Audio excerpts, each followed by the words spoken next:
I don't think it's a big deal. Recording in progress. I can't say officially that it was.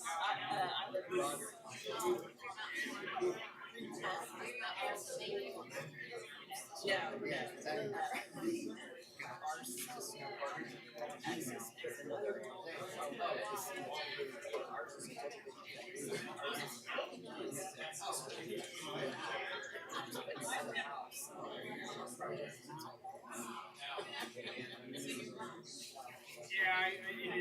yes, I get to hear all that.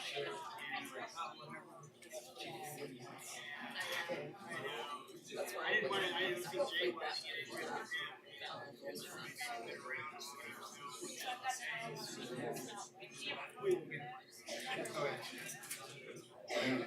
Okay. So yeah,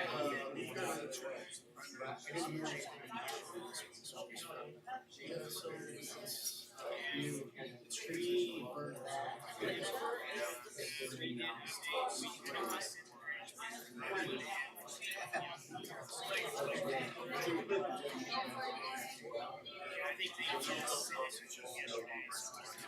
Okay. So if you see a comment.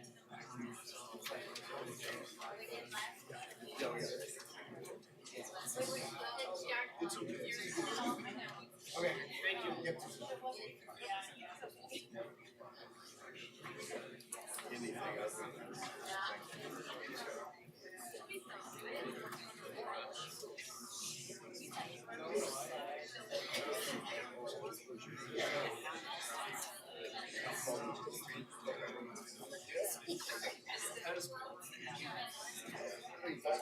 Really.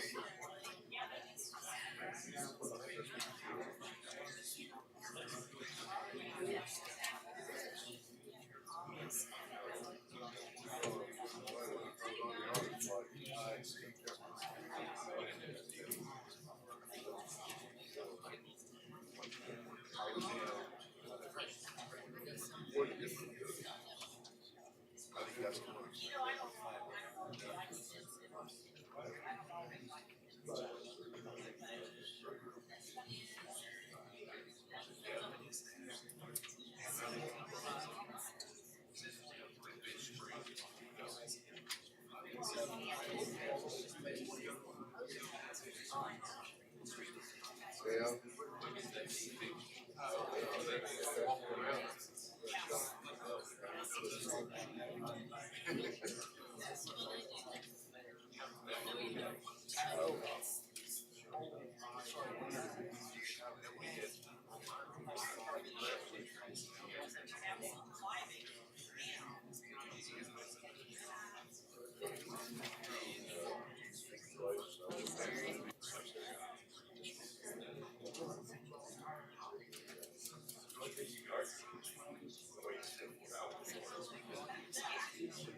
I heard they wanted to tear it down.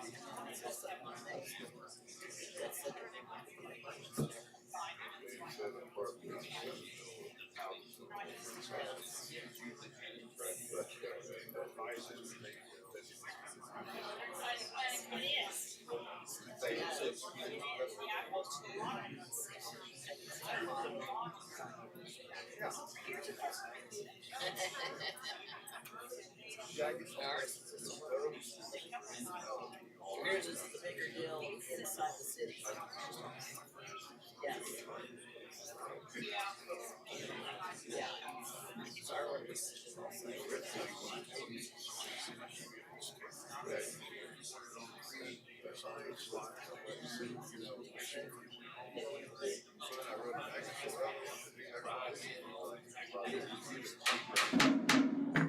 Good afternoon.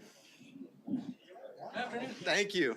Welcome to the Thursday, November 7th Metropolitan Area Planning Commissioner. I'm your chair, Brian Fry. Thank you all for being here. We have a full house, so we're going to try and power through this as quickly as we can. Appreciate you all being here. Our first item is 1.1, which was opening announcements. Item 1.2, well, we have to run the opening announcements first. So please play the video.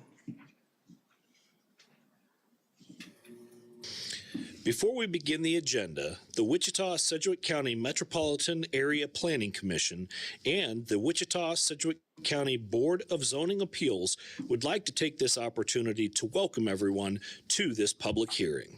For those in attendance, copies of the agenda for today's meeting, the public hearing procedure, and planning department staff reports on all agenda items are available in the lobby. The Planning Commission's and the BZA's bylaws limit the applicant on a zoning, subdivision, or variance application and his or her representatives to a total of 10 minutes of speaking time at the start of the hearing on that item, plus up to 2 minutes at the conclusion of that hearing. All other persons wishing to speak on agenda items are limited to 3 minutes per person. However, if they feel that it is needed and justified, the chairman may extend these times by up to 2 minutes. All speakers are requested to state his or her name and address for the record when beginning to speak. When you are finished speaking, please share your name, address, and the case number on the sheet provided in the room. This will enable staff to notify you if there are any additional proceedings concerning that item. All speakers at the podium, please remove your face mask before speaking into the microphone. Please note that all written and visual materials you present to the Commission and the Board will be retained by the Secretary as part of the official record. If you are not speaking, but you wish to be notified about future proceedings on a particular case, please provide your contact information to the Planning Department. The Planning Commission and the Board are interested in hearing the views of all persons who wish to express themselves on all the agenda items. However, we ask that all speakers please be as courteous and concise as possible and avoid long repetitions of facts or opinions which have already been stated. For your information, the Wichita City Council has adopted a policy for all city zoning items. A copy of this policy is available from the planning staff. The City Council relies on a written record of the Planning Commission hearings and does not conduct its own additional public hearings on these items. The decision of the BZA is final. Any appeal of a decision of the BZA is to the district court. All right, item 1.2, Planning Director Scott Waddell will do a roll call of members present. Yes, sir. Fry. Present. Mater. Here. McKay. Here. Duell. Here. Bill Johnson is absent. Blick. Here. Nix. Kluntz. Warren. Here. Joe Johnson. Here. Miles. Present. Zimbelman. Here. Aldridge. Here. Williams Bay. Here. Sir, I show 13 members are present and 1 is absent. Thank you, sir. And with 13 present, that means 7 is the majority of the quorum, correct? Yes, sir. Thank you.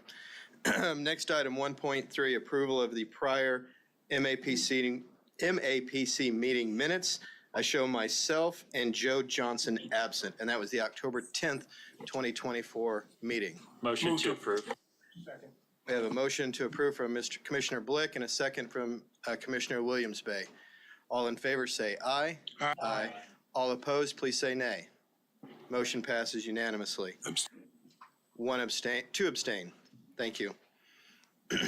Item 1.4 is approval of the prior MAPC meeting minutes from October 24th. Those are not complete yet, so we will defer that to November 21st. Item 1.5, this is where we determine what items on the agenda we can approve by consent. So we will go over these one by one to see what the will of the body is. For subdivision, item 2.1, 2024-38, This was deferred from 1024. It is the Prairie Glen addition, South Greenwich Road and East Harry. Does anyone on the commission want to hear this item? Seeing none, is there anyone from the public that would like to hear this item? Seeing none, we'll put that on consent. Item 2.2, subdivision 2024-47, South Fork Air Park, southeast corner of 39th Street South and South 391st Street West. Well, that's a challenging one. Just reading that. Does anyone from the commission like to hear this item? Seeing none, is there anyone from the public that would like to hear this item? Seeing none, we'll move that item to consent. Item 2.3, subdivision 23-2, the Betson addition, South Rock Road and East 39th Street South. Is there anyone from the commission that would like to hear this item? Seeing none, is there anyone from the public that would like to hear this item? Seeing none, we'll move item 2.3 to consent. 2.4, subdivision 24-52, Flatland Estates, North 263rd Street West and West 21st Street North. Is there anyone from the commission that would like to hear this item? Seeing none, is there anyone from the public that would like to hear this item? Seeing none, we'll move item 2.4 to consent. Let the record show that Commissioner Bill Johnson has arrived, bringing us to a full 14-body commission. Item 2.5, subdivision 24-54, the McNeil Family Addition at East 9th Street North between Mosley and West Washington Avenue. Is there anyone from the commission that would like to hear this item? Seeing none, is there anyone from the public that would like to hear this item? Seeing none, we'll move item 2.5 to consent. Motion to approve 2.1, 2.2, 2.3, 2.4, and 2.5. Second. We have a race today. So we have a motion to approve items 2.1 through 2.5 by Commissioner Blick with a second by Commissioner Miles. All in favor, please say aye. Aye. All opposed, please say nay. Motion approves unanimously. All right, now we'll move to public hearing. Item 4.1, conditional use 24-129. This is a conditional use request for short-term rental at approximately North Amidon and West 13th Street North. Is there anyone from the commission that would like to hear this item? We have one. And it is because not only that, thank you, Mr. Commissioner Mader, but staff is recommending denial, so we do have to hear it. 4.1. 4.2. There is one that is a recommended denial, and that's 4.4 and 4.5. So we got out of order. You're out of order. Don't do that again. Anyway, we're going to hear it anyway because Commissioner Mader would like to hear it. So is the applicant or agent present for that item? They're in the hall? Okay, good. Thank you.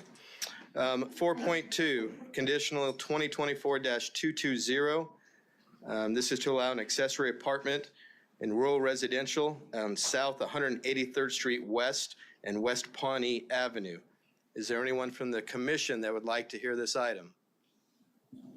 Seeing none, is there anyone from the public that would like to hear this item? Several, okay. We will hear item 4.2. Item 4.3 is a PUD 2024-22. This is to amend an existing PUD on South 127th Street and East Harry. Is there anyone from the commission that would like to hear this item? Seeing none, is there anyone from the public that would like to hear this item? Yes. Okay, is the applicant or agent available for this item? Okay, great, thank you. We will hear item 4.3. 4.4 is a PUD 2024-23. Staff is recommending a denial, and so we will hear this. This is for a PUD at North Millwood and West Douglas approximately. Is the applicant or agent available for that item? Granted, I see them. Thank you. Sir, if I could, we are recommending approval on that one. Why did I write it down incorrectly?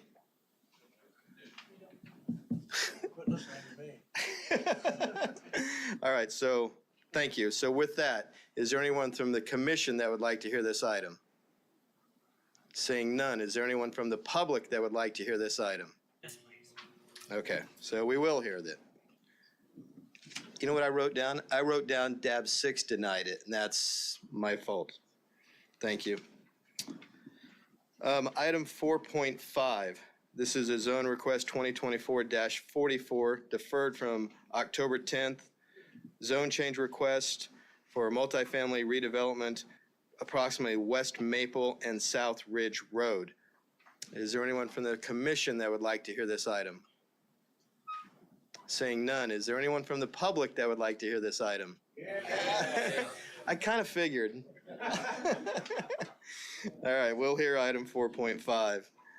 4.6, zone request 2024-49, zone change request in the county, North Greenwich Road and East 29th Street North. Is there anyone on the commission that would like to hear this item? Seeing none, is there anyone from the public that would like to hear this item? Seeing none, we'll move item 4.6 to consent. And just let me back up real quick. On the zone request, zone 2024-44, is the agent or applicant present for that item? They are? Okay, great, thank you. Moving on to item 4.7, zone request 2024-50, multifamily residential to GO, East Lincoln and South Topeka Avenue. Is this the one that staff is recommending denial? It is. So we will definitely hear this. Is the applicant or agent available for this? I see him back in the corner. Thank you. I move for approval of 4.6 And hold on. and 4.2. Hold on. Let me get through. Well, items 8, 9, 10, and 11 are all going to be deferred for later meetings, so we don't need to take action on them. But was 4.2 moved to consent? No. I think the only one we had moving to consent was 4.6. So, okay. And that is, second. Okay, so your motion is to approve item 4.6. Thank you. We have a motion by Commissioner Joe Johnson and a second from Commissioner Williams Bay. All in favor, please say aye. Aye. All opposed, please say nay. Motion passes unanimously. All right, and again, just for the record, items 4.8, 4.9, 4.10, and 4.11 are all being deferred to future meetings.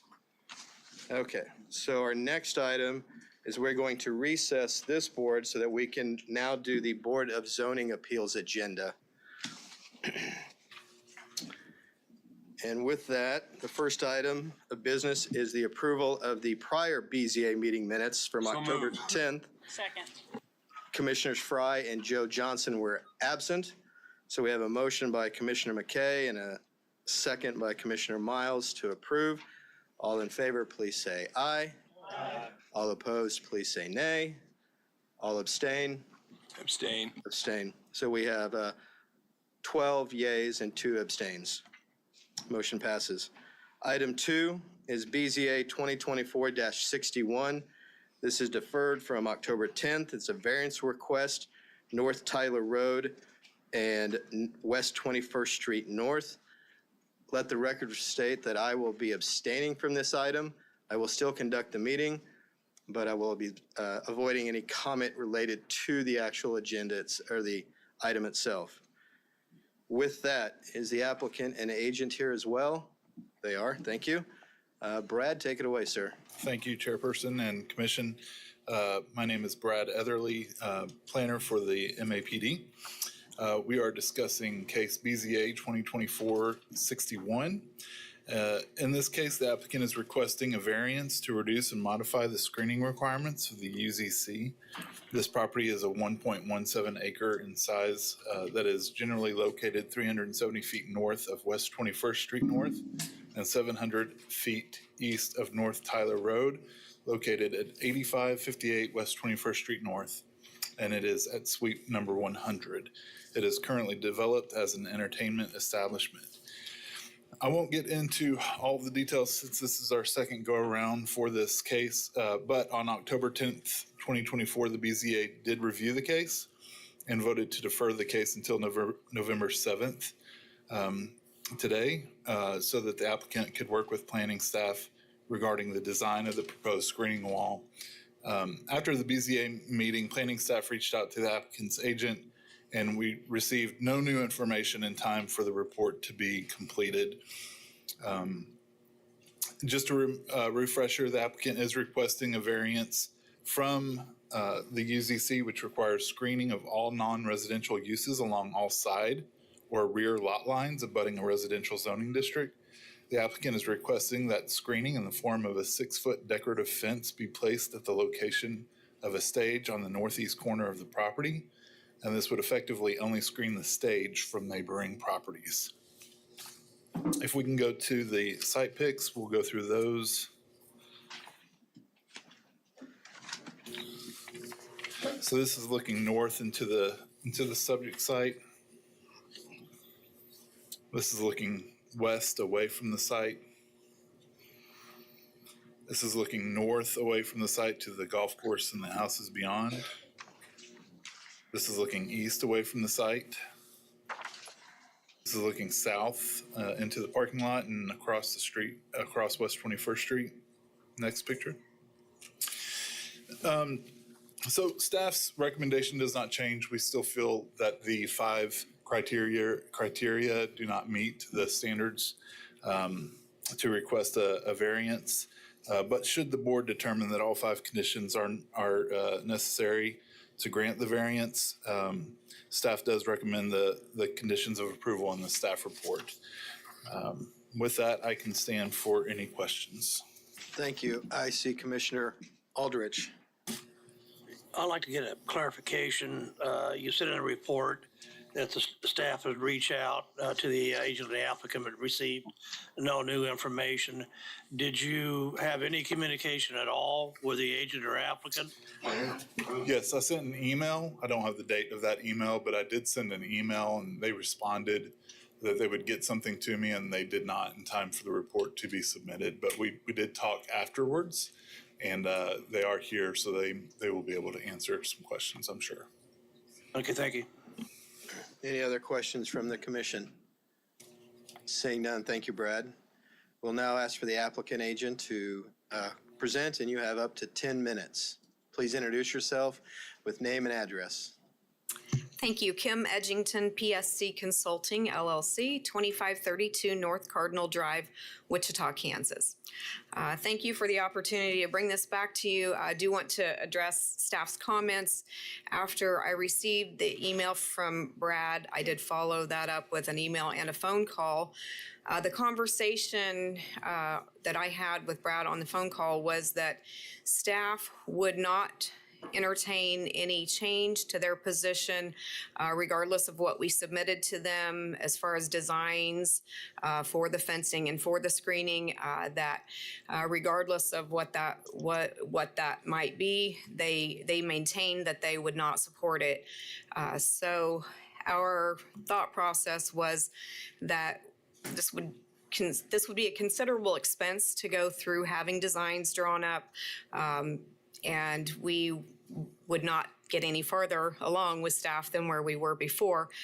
So would bring this back to you as a BZA and give you our proposal, which is to construct an 8-foot solid screening fence entirely around the stage area. Since the purpose of this screening is for a visual buffer between the commercial property and adjacent residential property, the golf course is already performing that visual buffer. I think we discussed last time the possibility that staff could, it is within their purview to grant an administrative waiver of this landscaping requirement because of the presence of this substantial major buffer, which is the golf course. due to a lot of conversation that happened around the conditional use in May for this property, staff was not comfortable doing that, so that is why we are here again with the BZA. However, we noted that at the last meeting, there was no public here to speak on this item. The business has been operating well within their legal rights. They haven't had any events out on the patio. Definitely want to be a good neighbor, to design that fence around the stage to look just as nice as everything else that's already on that patio. The business is really in a beautiful situation to capitalize on the views of the golf course and the open space. And we are asking that the plantings that we have provided, along with the screening around the stage area, constitutes keeping the spirit and the intent of what a landscape buffer is. And we would ask that you consider the 5 criteria that we had submitted in support of our application. We are very comfortable that all of those conditions are proper for a vote of confidence in this case. And I would be glad to stand for any questions that you might have. Thank you. Does anyone from the commission have questions? Commissioner Mader? You mentioned an 8-foot high screen fence.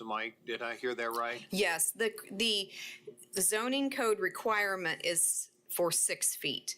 We are proposing that because of the grade change in this area, there's a significant drop off past the patio area, and that it would be prudent to make that fence a little higher around the stage area. The principal reason I was asking, because on this site plan, it still says 6 feet, but it is 8 feet. Right. Okay. Yes. And it would be solid material. Any other? It would have to be approved by planning staff per the conditions of the conditional use. Any other questions for the agent applicant? Commissioner Nix? The purpose of the fence is I don't think it's working. Nope. Up there it is. Now it's on. There we go. The purpose of this 8-foot fence is a buffer for visual purposes or for sound? It is for visual purposes. It is included in the zoning code that when commercial property abuts residentially zoned property, that for visual purposes, there is a landscape and screening requirement. Yeah, I So- understand that, but Yeah. the whole problem with this is sound, is it not? Well, the sound issues were actually addressed under the conditional use as far as the siting and situation of the stage, the way that the stage is pointed towards the south, away from the golf course, and that there will be, sound measures put into effect for sound dampening, and there will be measurements of sounds taken. There were some very stringent conditions and criteria already included as part of the conditional use. This fence is really serving as a visual screen. Okay, so I don't understand why you need a fence. I mean, I understand what the rules are in terms of dividing property, but It is because it's a provision in the zoning code, because the golf course is zoned residentially.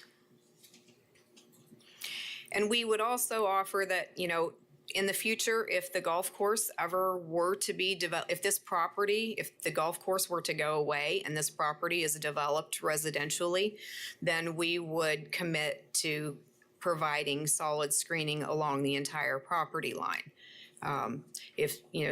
Just hypothetically, if the golf course were developed with houses and those backed up to our property, we might not necessarily want people's backyards in the back of the patio either. So it would be appropriate at that time to have a requirement for fencing along there. And we are perfectly agreeable with that.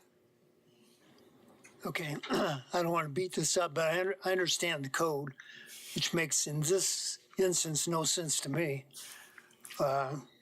Visually, I mean, if you put a fence up, it just deters from the attractiveness of the whole place.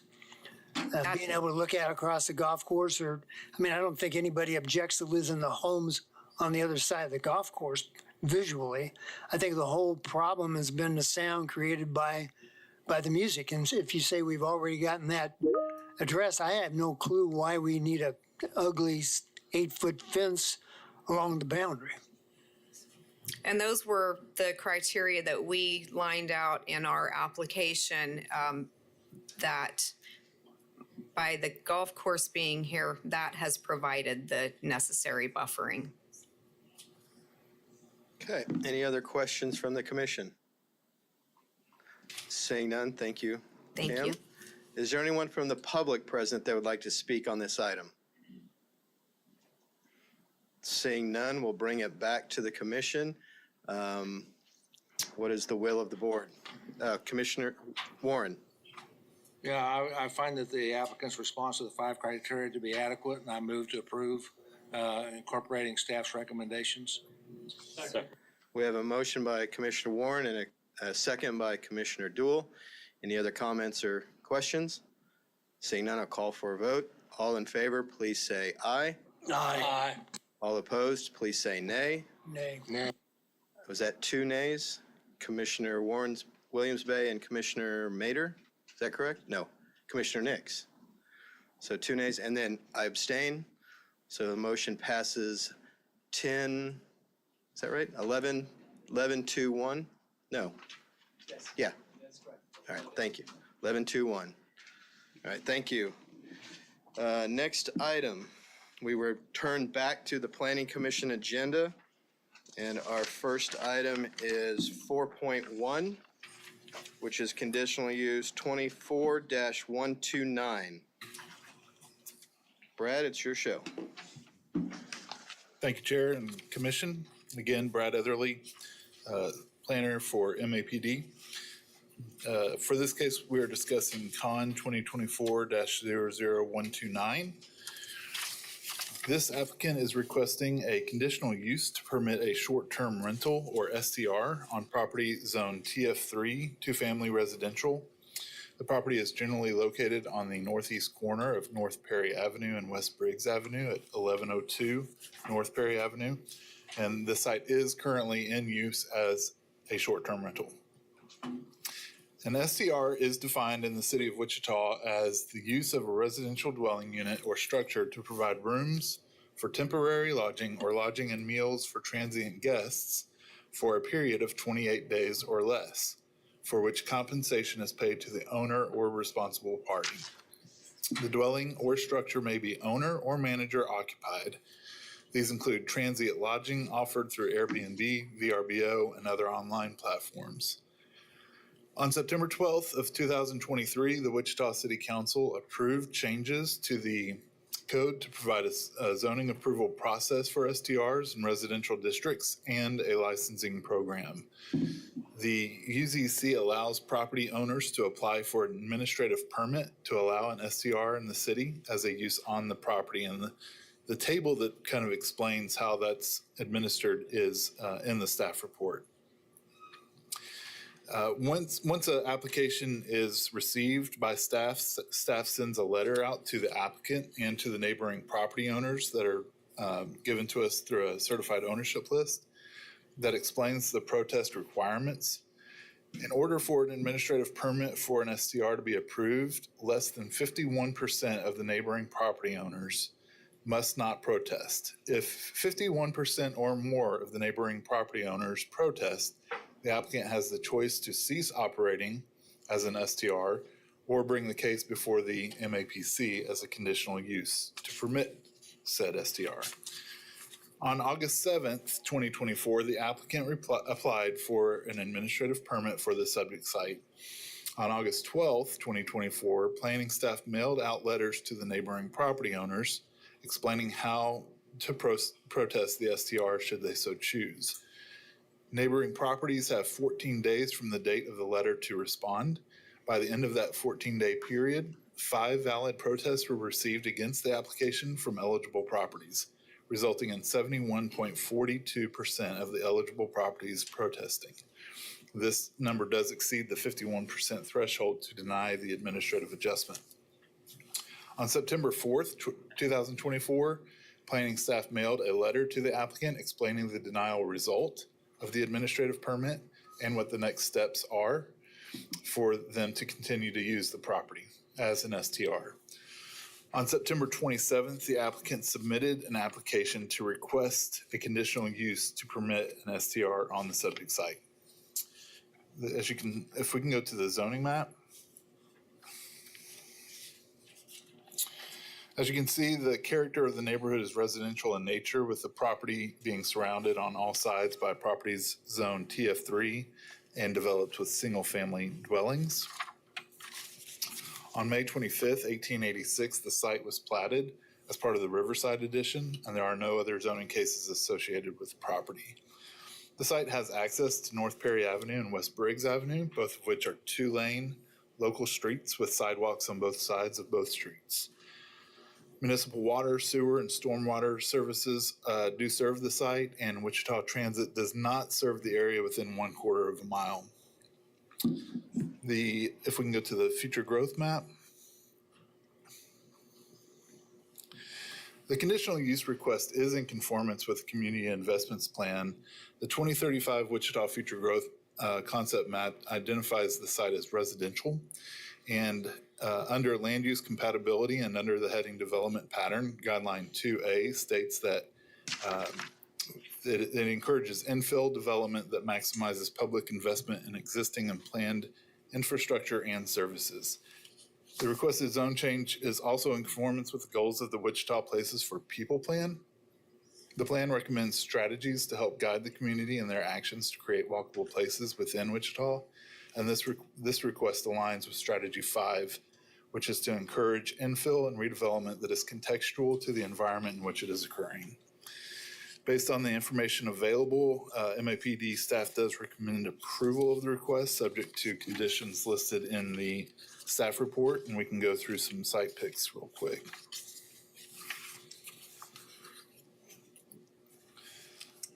This is looking head-on east into the property. Next picture. This is looking northwest into the property. Next picture, looking north into the property.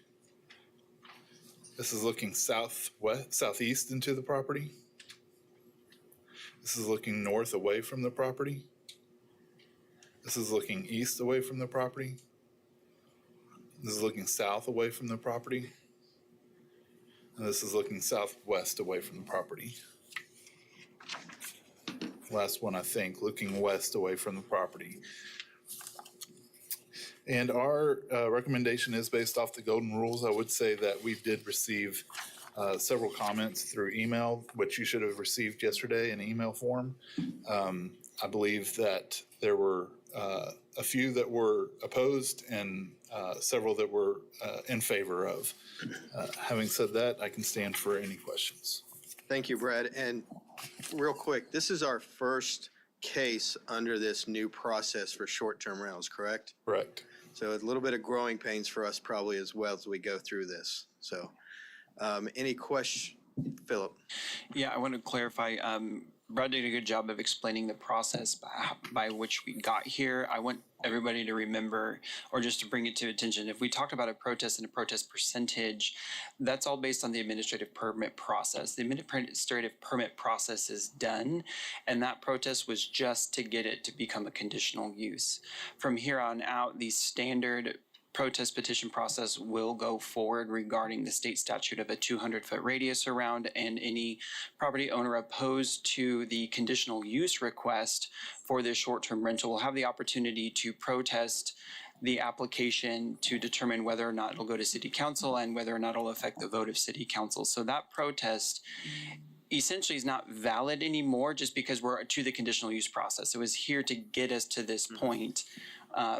There will be an additional protest process that will have a different calculation based on the state statute for conditional uses.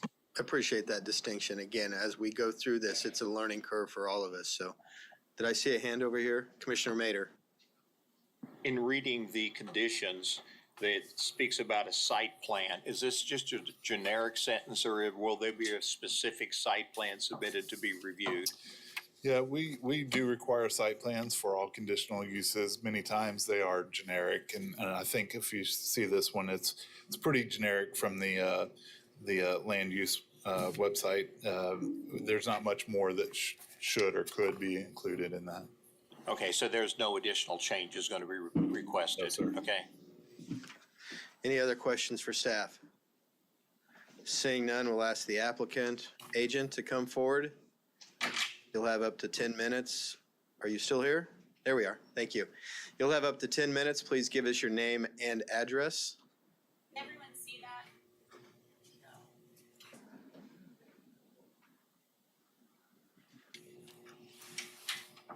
Good afternoon. My name is Jennifer Perry and I reside at 803 South Glenwood Street. I'm here to petition for support of the approval of the conditional use permit of 1102 North Perry. 1102 North Perry was purchased in 2022 with the intentions of opening a short-term rental.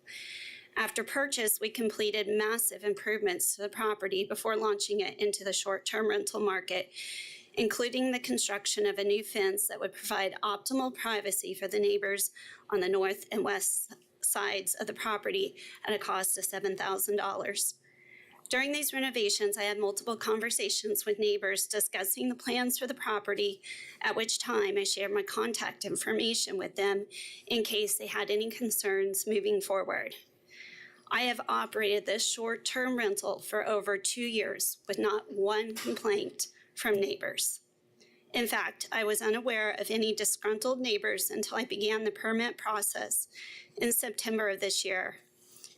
It was only 3 days ago at the DAB meeting that the specific reasons for the permit protest came to light. Although I cannot address all of them at the same time, I would like to address a few today. Some neighbors have expressed concern regarding their safety in proximity to my short-term rental.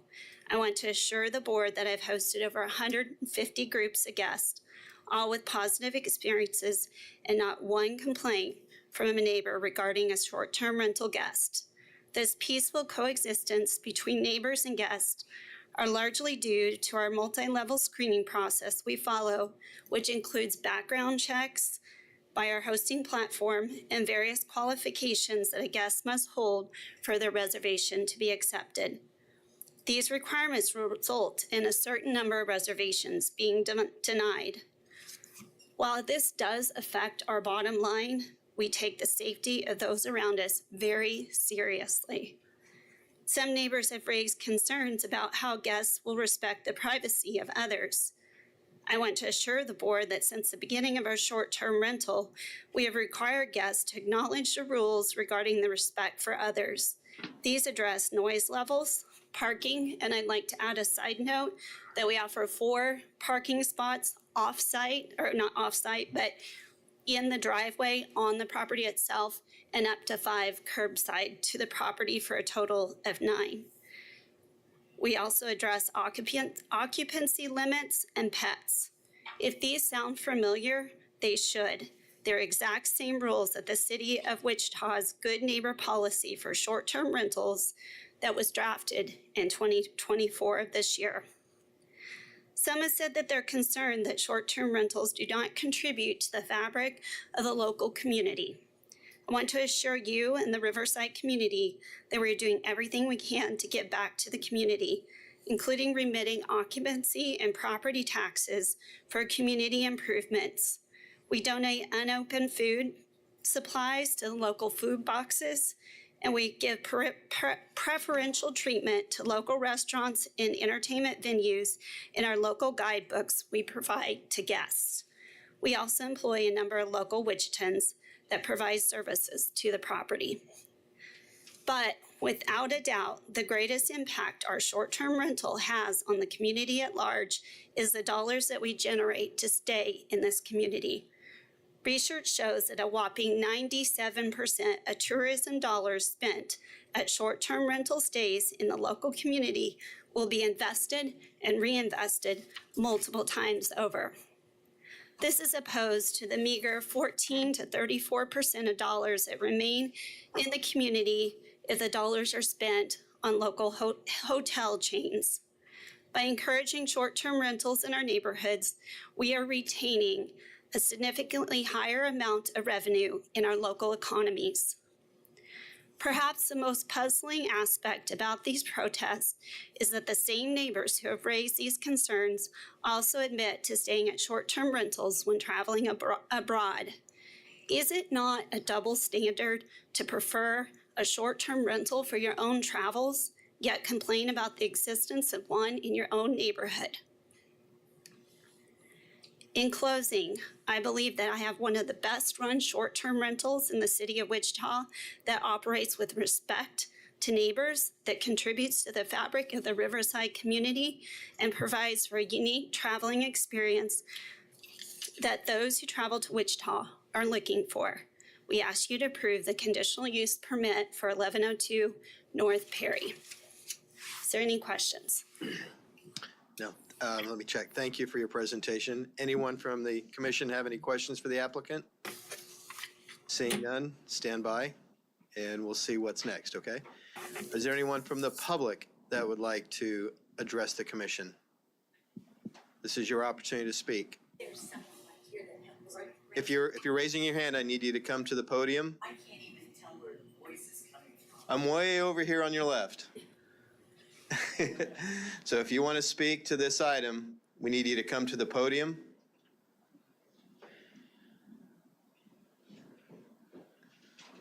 May I distribute a handout? You can give it to staff.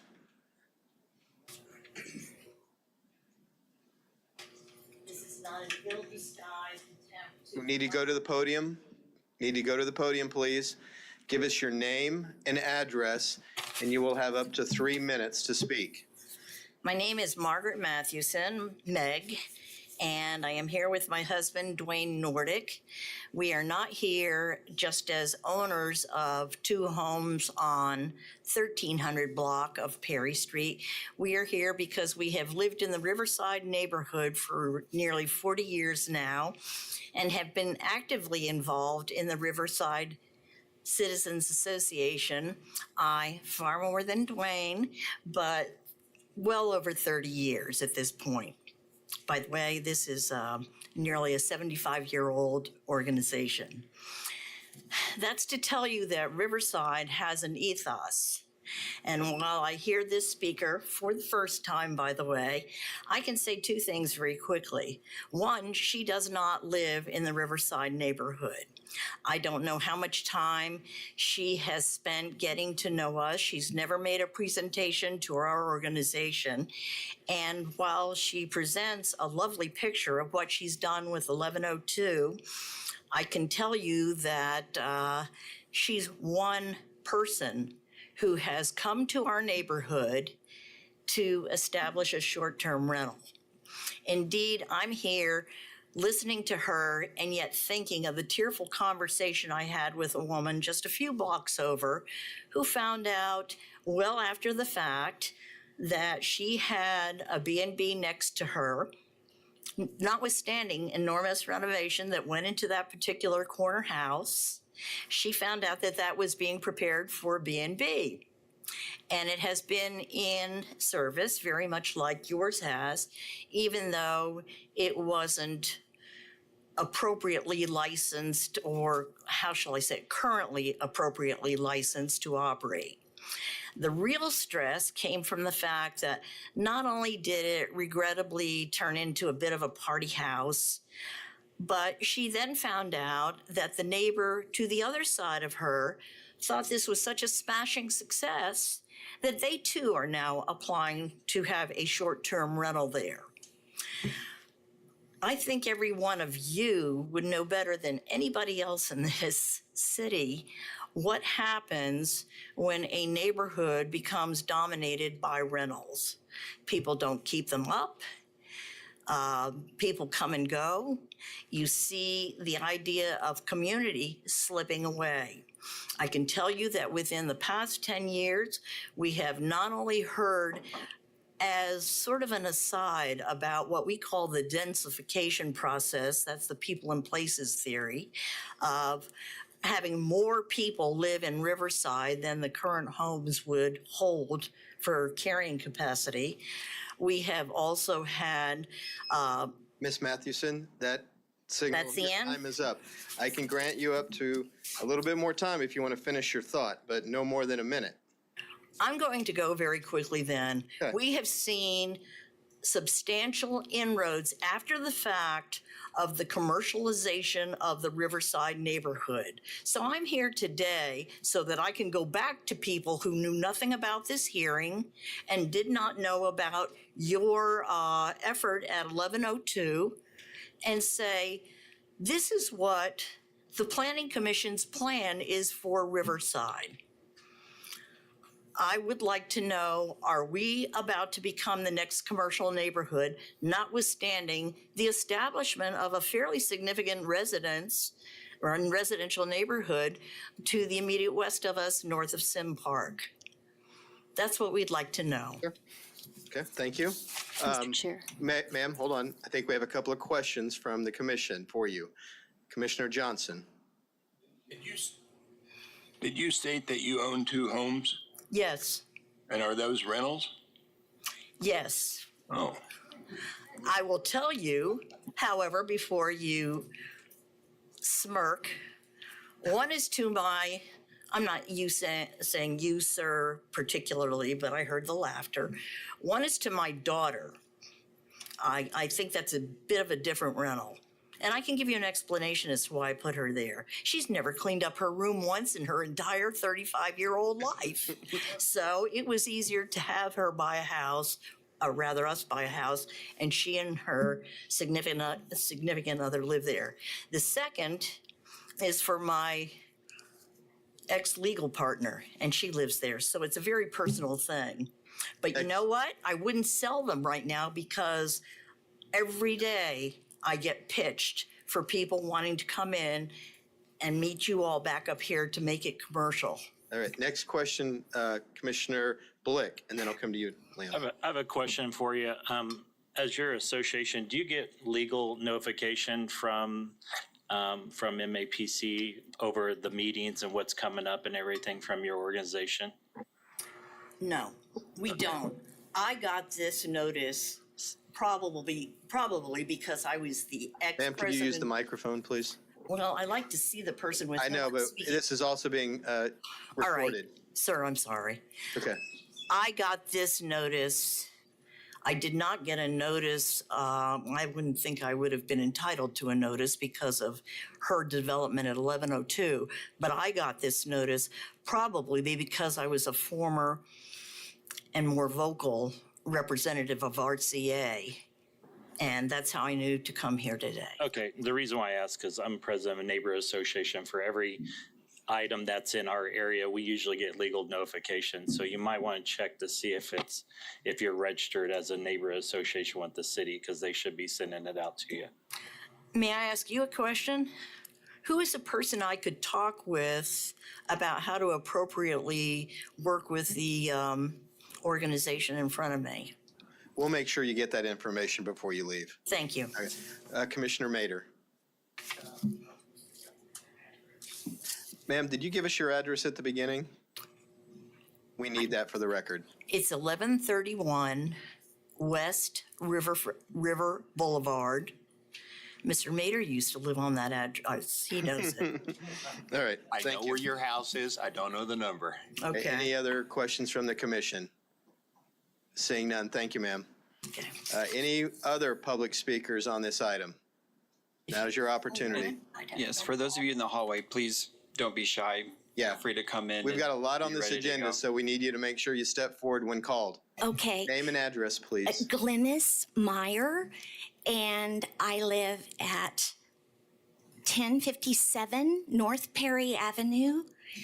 I live right across the street, catty corner from the Airbnb. Okay, thank you. In fact, we're the only ones on the entire street that have actually rented the Airbnb. We felt very good about putting our guests from Texas and Oklahoma, filling that house with people that were here for my husband's 70th birthday party. It was a delight, start to finish. Except, let me say, one little part. The gentleman that lives next door took pictures of the license plates of our guests. That was a bit strange, I'm not gonna lie, to explain why are they stopped at the driveway?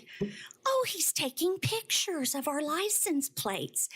I'm not sure I could speculate why that was happening, but at any rate, it happened.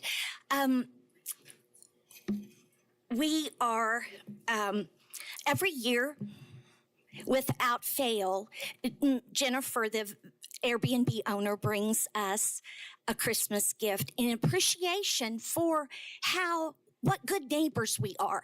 Not one of us has declined her gift. Nice gifts.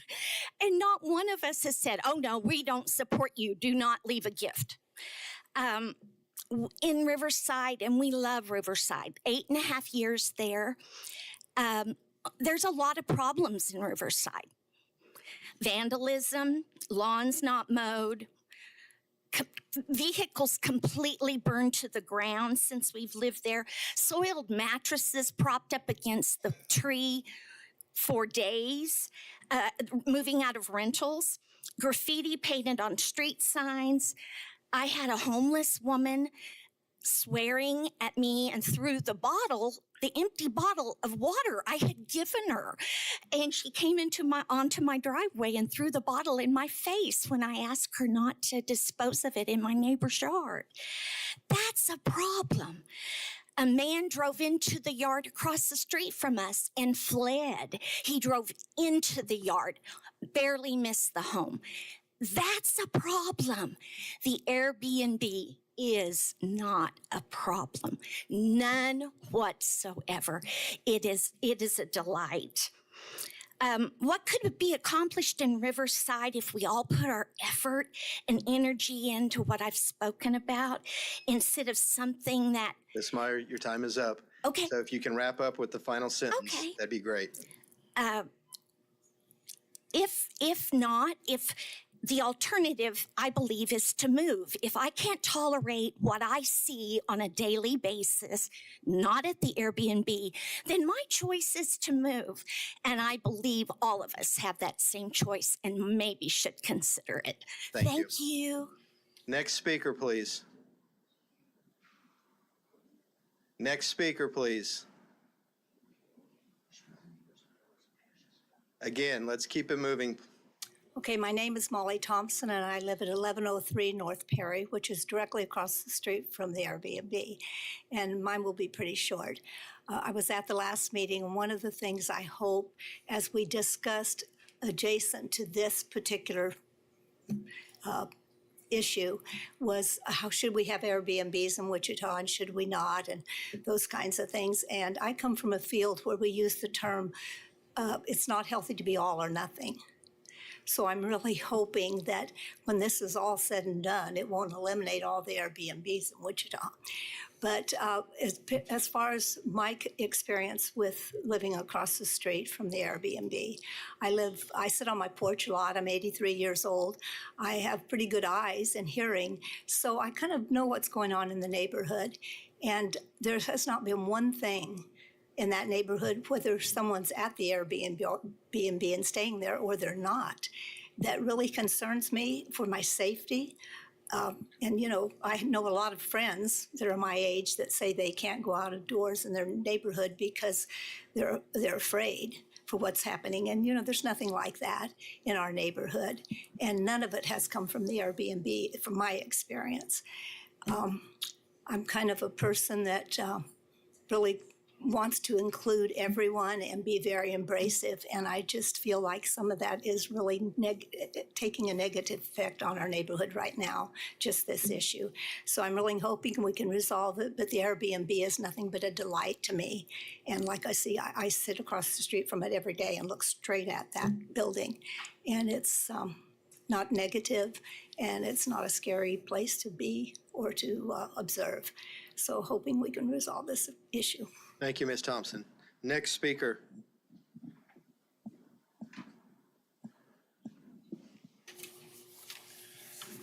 Hi, I'm Jason Rushford at 1106 North Perry.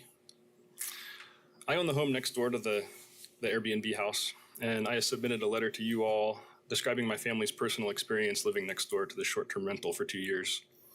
The short version is that we've had a lot of uncomfortable encounters, and one really alarming one where an Airbnb guest came into our house. We stopped reporting complaints, all the complaints, to the owner after having several unpleasant conversations with the owner's partner. But today I want to talk about Wichita's Places for People plan. I'm really excited to see the city making a serious effort to encourage investment in core neighborhoods. The plan's goal is to foster strong neighborhoods by improving the quality of housing stock through a combination of renovation and infill development, with a focus on improving quality of life, community engagement, home ownership, and reducing turnover. I fully support this vision.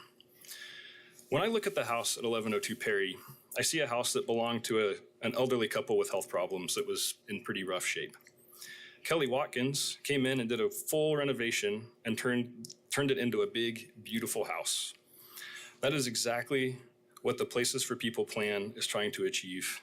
Give her an incentive to keep on doing what she's doing.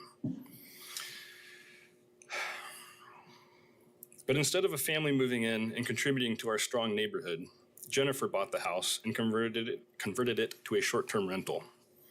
Now I see a house that sits empty most of the time until a group of strangers rents it out for their weekend event. It's a house with no neighbors, no connection to the community. It's a property that isn't only failing to live up to the Places for People plan, it's having a strong negative impact on its next door neighbors. The homeowners who live next door to another one of Jennifer's Riverside Airbnbs, just 1 block away, are so unhappy with their experience, they want to move. They're a young architect and engineer who just started their family. These are not the type of people we want giving up on our neighborhood.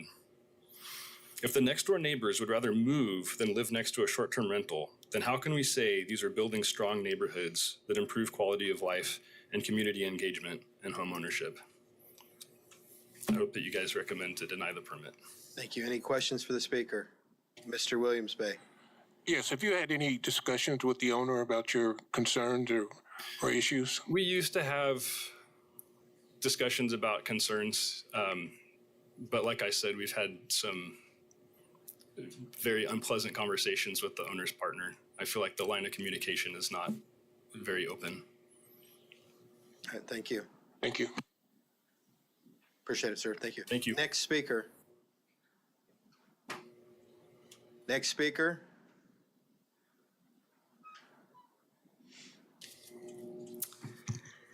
My name is Anna Baltazar, and I am at 1106 North Perry. Also, that was my husband. And I live next to 1102, right next door.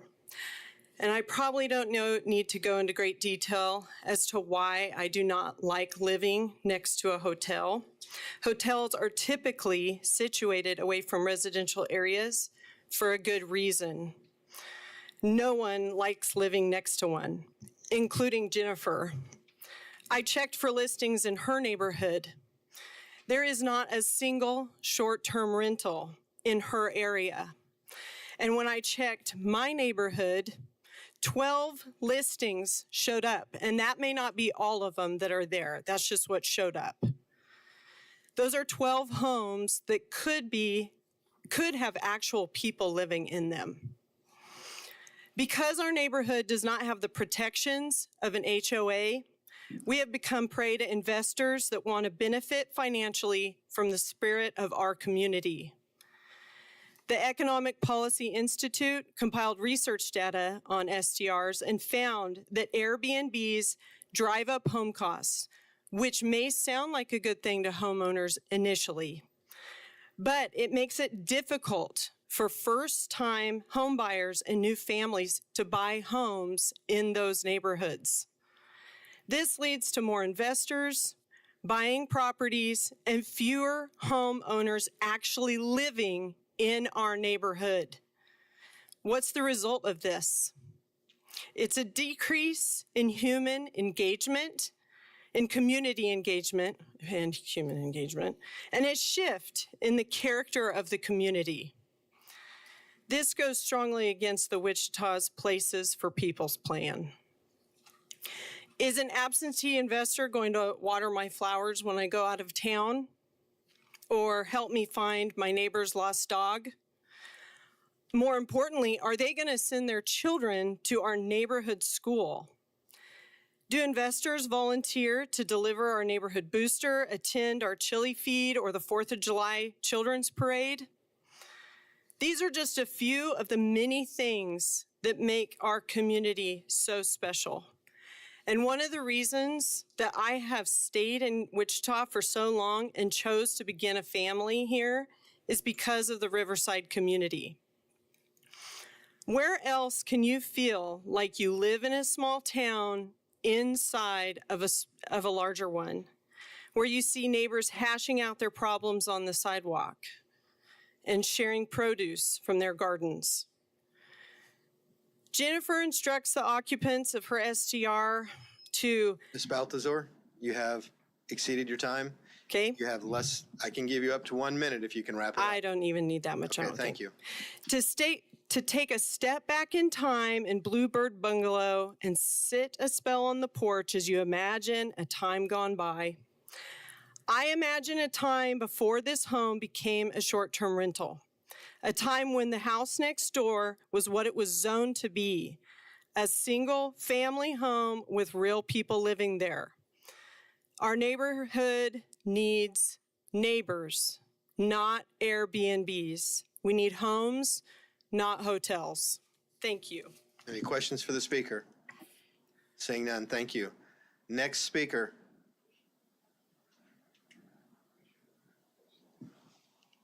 Name and address, and you have 3 minutes. Janet Jansen, 1147 Perry.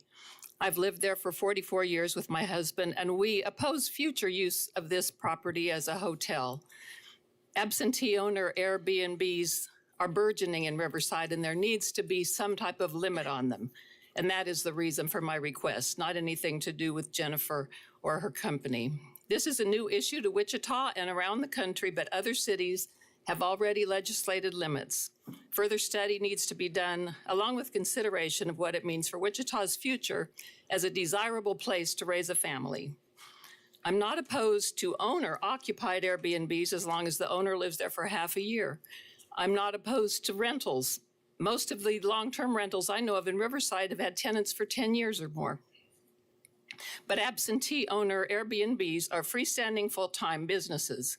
They are hotels with no on-site management and no accountability to neighbors. I appreciate that Jennifer has shared her information. I haven't received it.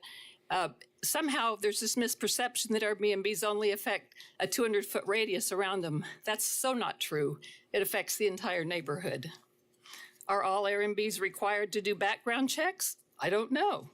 Is it wise to have them next door to schools? I don't know. Do they pay tourism taxes?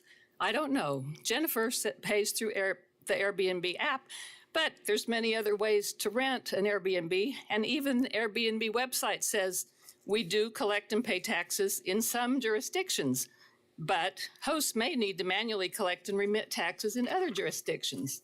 So it's an unknown quantity, the matter of taxes. I appreciate that Jennifer's company does a good job of maintaining the property, but the heart and soul of a neighborhood is not in fresh paint and pristine lawns. Excuse me, I'm so nervous. The heart of a neighborhood is people and personal relationships. It's having neighbors who bring each other food after surgeries, who take one another to the airport at 3 a.m., who will send you a text when an unfamiliar car is in your driveway. How can you have a neighborhood watch if you don't know who is your neighbor? I have a friend in the 900 block of Perry. Houses on her sold on both sides recently, and now they are both Airbnbs. She has had very negative experiences with hers. So it seems to be sort of an unregulated commodity. And I think that a moratorium should be put on them in some way, and conditions certainly observed, until we can get this a little bit more figured out. There does need to be some limit, maybe one per block, but certainly nobody should have one on both sides of them. One short-term rental near us recently had a work crew stay for several weeks. They parked their equipment on the streets. Employers have learned that Airbnbs are cheaper than regular hotels because employees can share space and they often don't have to pay the taxes. Ms. Jansen, your time is up. Okay. You need more? We have a great deal of community spirit in Riverside thanks to our front porches and our sidewalks. We hang out on our porches and we neighbor in our front yards. Every hotel that moves in the neighborhood punches a little hole in that neighborhood, and the fabric of our community is weakened. Thank you. Thank you. Next speaker. Going once. Next speaker. Okay. Good afternoon. My name is Cody Flory Robertson. I'm a resident of Riverside. I live at 1135 North Perry Avenue. And I wanted to speak about, I guess, some related and some underlying issues that are coming up around this topic. For starters, I do support Anna and Jason because they're my neighbors, they're my friends. And I trust that they have had issues with this Airbnb personally. So I'm just starting with that. I think that, so the B&B has caused some issues for them personally. Beyond simply being, there are disappointment issues with, we could discuss personal feelings one way or the other. I do think that, I should say this, I empathize with their experience and the frustration and annoyance. I personally have stayed in Airbnbs in different towns, and so I believe it would be hypocritical if I said that I'm completely opposed to Airbnbs and the concept of them. I also do think that there need to be limits placed on the number of Airbnbs in a neighborhood, because Riverside in particular has the character that it has, I believe, because of the diversity of the community and the fact that I love the houses on that corner. They look beautiful. The lawns look beautiful, but I also think that if every house in the neighborhood looked that way, I would hope that them looking that way helped some poor people to move into better circumstances. We can address that topic in lots of ways. So I think that the balance of short-term rental properties versus owner-occupied homes, people who own their houses, needs to be maintained in some way in order for the community to survive and thrive. Okay, so I'm looking at my notes. I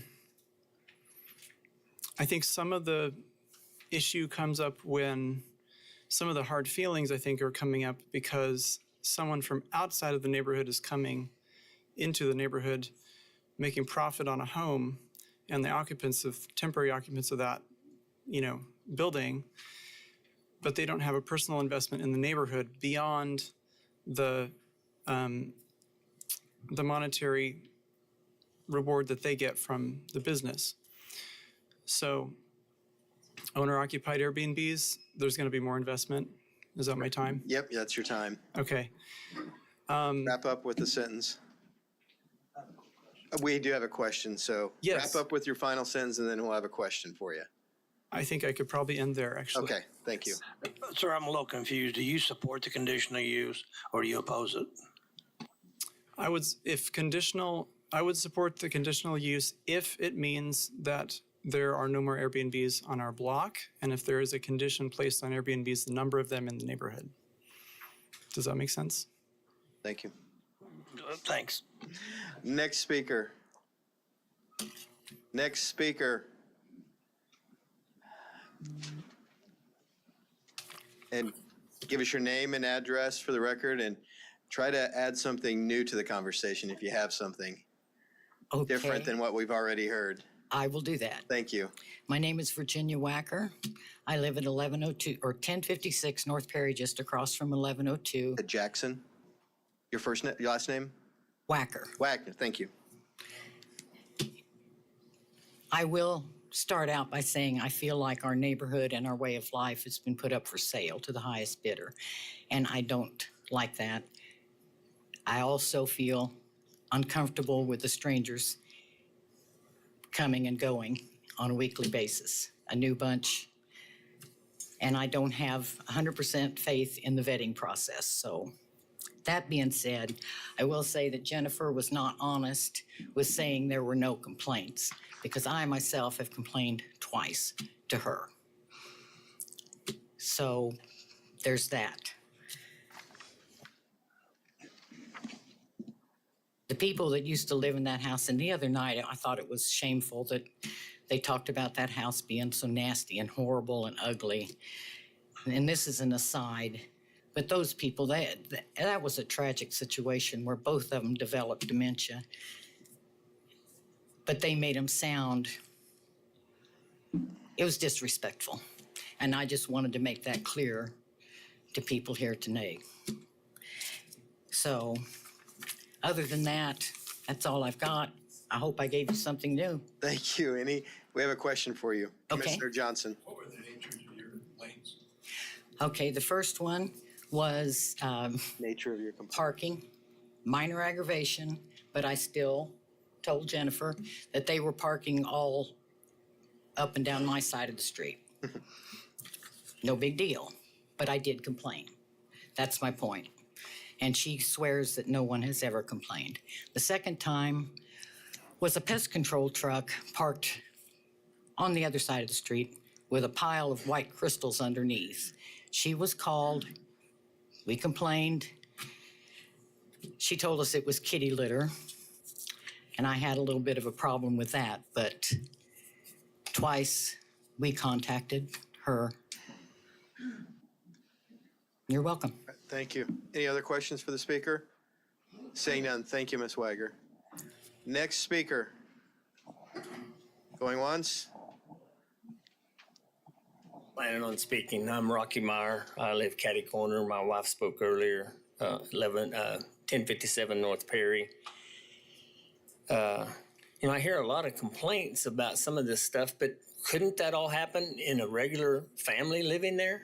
The things that she just spoke about, the cars parking there. Frankly, I live right across the street, and I've never seen a car parked on her side because they have all the room they want on the front, the driveway host. We had 6 cars in the driveway when we stayed there. We parked in the driveway. I just don't understand some of these complaints. And one of the things, and talking about diversity and the friendly neighborhood, the complainter, Jason, was raking the wet leaves up into this yard so they could just lay there and kill the grass. I mean, is that being neighborly? He raked all the leaves up out of the gutter and put them in their yard just to lay there and kill the grass. Is that being neighborly? I mean, I see some things. These people, they have a junk car parked in their driveway for 10 years, a rusty old junk car in the driveway. I mean, some of these issues, I don't know. I just find no issue with this place. The people that she has there, I told myself I was going to stay calm. Sorry. We see other issues. My wife spoke on a lot of them, like mattresses leaned up in the yard. I mean, grass knee high, and a lot of rentals, a lot of long-term rentals that are lots worse.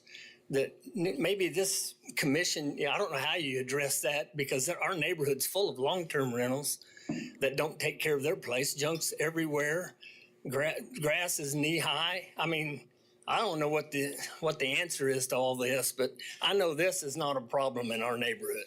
All right. Thanks. Any questions for the speaker? Seeing none. Next speaker. My name is Dustin Wacker. I live at 1056 North Perry Avenue. I would like to point out to all of you here that these people ran a business, according to you right there, illegally for over a year. And if you want to see what it does to neighbors, this is what it does. I mean, this man has come over and mowed my lawn, and when I'm out of town, my dad has bad knees. He can't do it anymore. This is what it's doing to our neighbors. This is what this will do to these neighborhoods. Thank you.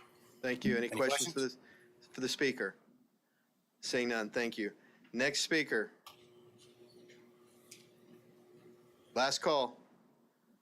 Okay, we're bringing the applicant agent back for rebuttal. You will have up to 2 minutes, and I ask you to hold tight on that.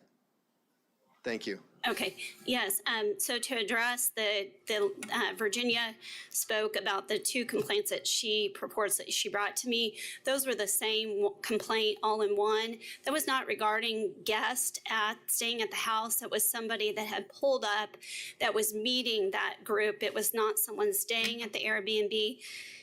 They called me and expressed their concerns. Within 15 minutes, I was down there. I spoke to the people that were there. What had happened was they were moving lots of stuff out of their car, and they happened to drop a bag of kitty litter. I will give you this. It did look kind of strange because it was white powder. Turns out that's pretty kitty litter. It's an actual product that's out there on the market. They make it to look pretty and not brown. So they make it white and sparkly. That was what was on the curb. I explained it to Virginia and her son. They were perfectly fine with it. But that was not regarding people that were staying there. Those were people that it was a Uber driver that had pulled up to pick up one of the kids that were renting the Airbnb itself. Okay. Is that all? Mm-hmm. All right, thank you. We'll bring it back to the board for discussion. I would just like, before we get any further, just like to state that short-term rentals has been part of the community discussion for several years now. I was on the city council when this first came up for consideration. A lot of community engagement. This is not something new. We are merely a step in the process now because the city council has approved short-term rentals. This is the first one that is going through the process. And so it's new for a lot of folks. And it's going to have growing pains, and I mentioned that earlier. But this body did not set the terms for it. This was done by the city council. And so as we work through the process, I imagine that we're going to have more of these cases coming before us as a body as everyone gets into compliance with the licenses and so forth. So again, I'm asking for patience as we go through this, but understand that this has been a community process and dialogue for several years now. Commissioner Aldrich. You know, to piggyback on that, I guess we, throughout the city of Wichita, we had well over 600 Airbnbs that were operating illegally. The whole purpose of going through a permit process was to help clean that up, you know, to add more safety features and everything else on that. But one of my biggest fears of allowing Airbnbs was exactly what we're seeing here today. But the city pushed it forward. We have them, you know, and now we're in the middle of the process right now, and the process does work. You know, we had the protest. That's what brought it to this board here now, and now we're taking that next step to hopefully, you know, keep this, you know, thing within the confinements of what the city intents was. Any other comments from the commission? Commissioner Warren and then Commissioner Mader. This is probably something that we need to get used to. There's going to be complaints because there's going to be a certain number of people that no matter what the situation, they're not going to want a rental in their neighborhood. That's just the way it is. If we have to take a look at this from the standpoint of is it a proper property in terms of where this house being taken care of and how problems can be addressed if it comes up, and we're going to start regulating Airbnbs, then this one should go through. Thank you. Commissioner Mader. A couple of questions. And I probably should have asked this of the applicant, but maybe staff can help me. She'd mentioned at one point paying taxes, which I assume are real estate taxes. And I think she used the word occupancy. Do Airbnbs pay occupancy taxes? So there are two answers to that. Number one, in terms of taxes, they do pay property taxes. In talking with the appraiser, they pay at a residential rate, and it depends on how many bedrooms are in there because there's a state perspective that they give to all the appraisers across the entire state. And that is guidance on if it's got 5 bedrooms or less, is my understanding. We can look it up if someone needs the specifics, but just know a certain number of bedrooms, I believe it's 5 or less, then they're assessed at the residential rate. Otherwise, they're commercial. Now, that's the first part. That's for property taxes. The second part then is for the guest tax, what I refer to as the guest tax, which is what's collected and helps to pay for things like Visit Wichita and other improvements that are tourist related. The city of Wichita does collect taxes for that. However, that is not, short-term rentals do not pay into that in the city of Wichita. Hotel rooms, if you stay at a hotel or a motel, you do pay into it, but not for a short-term rental. Now, Airbnb does take that out whenever someone makes a reservation. My last reservation paid $115 to that. Ma'am, please let staff finish their comments and raise your hand if you have a question or a comment so I can recognize you. And I'll add on to that because I think it's a good point in that we have heard that Airbnb does charge. We don't know if they are distributing that money back to the city, but they are not required to charge that by the city of Wichita. Okay, so as it stands, Airbnbs benefit from the tourism money, but don't have to pay any of it. I might have shared some of my thoughts about Airbnbs right there. Yeah. I don't see that as a question. Unless you intend that as a question, I see it as a statement. I guess it is not a question. Okay. All right. Any other questions or comments from the commission? Seeing none, I know staff is recommending approval with conditions, and so I make that motion that we approve with the staff conditions. Second. We have a motion and a second from, I don't know who said it first, but I heard Commissioner Johnson loudest, so. Mr. Chairman? Yes, sir. I think I've been out of the room most of the. Okay. So I'll also You can abstain? Okay. So we have a motion by myself and a second by Commissioner Johnson. Any other questions or substitutes? Seeing none, I'll call for a vote. All in favor, please say aye. Aye. Aye. All opposed, please say nay. Nay. Please give me a show of hands for the nays. 1, 2, 3. Commissioner Mader, Commissioner Williams-Bank, Commissioner Aldrich. And then we have 1 abstention from Commissioner McKay. So motion passes. Thank you. Next item. It is item 4.2, conditional use 2024-220. This is the accessory apartment in rural residential. Brad, I believe you're up. Thank you, Chairperson, Commission. Again, Brad Etherly, planner for MAPD. We are now discussing case Con 2024-00220. This applicant is requesting a conditional use to allow an accessory apartment on property zoned RR, Rural Residential District. This just under 6-acre subject site is generally located on the east side of South 183rd Street West and within 420 feet north of West Pawnee Avenue, located at 2240 South 183rd Street West. The subject site is currently undeveloped, but is utilized for agricultural uses. The property currently has not been developed with any buildings. However, the applicant is planning to construct a principal building and an outbuilding concurrently with the accessory apartment. The proposed building does measure 58 feet by 36 feet and is located 350 feet from the east property line and 100 feet from the south property line. I don't know if we can throw the site plan up. Yeah, here we go. It's inverted, so 183rd Street is on the bottom here. Access to the accessory apartment would be from the proposed driveway from South 183rd Street West, and the principal structure and the accessory apartment would share wastewater lagoon and wells. If we can go to the zoning map.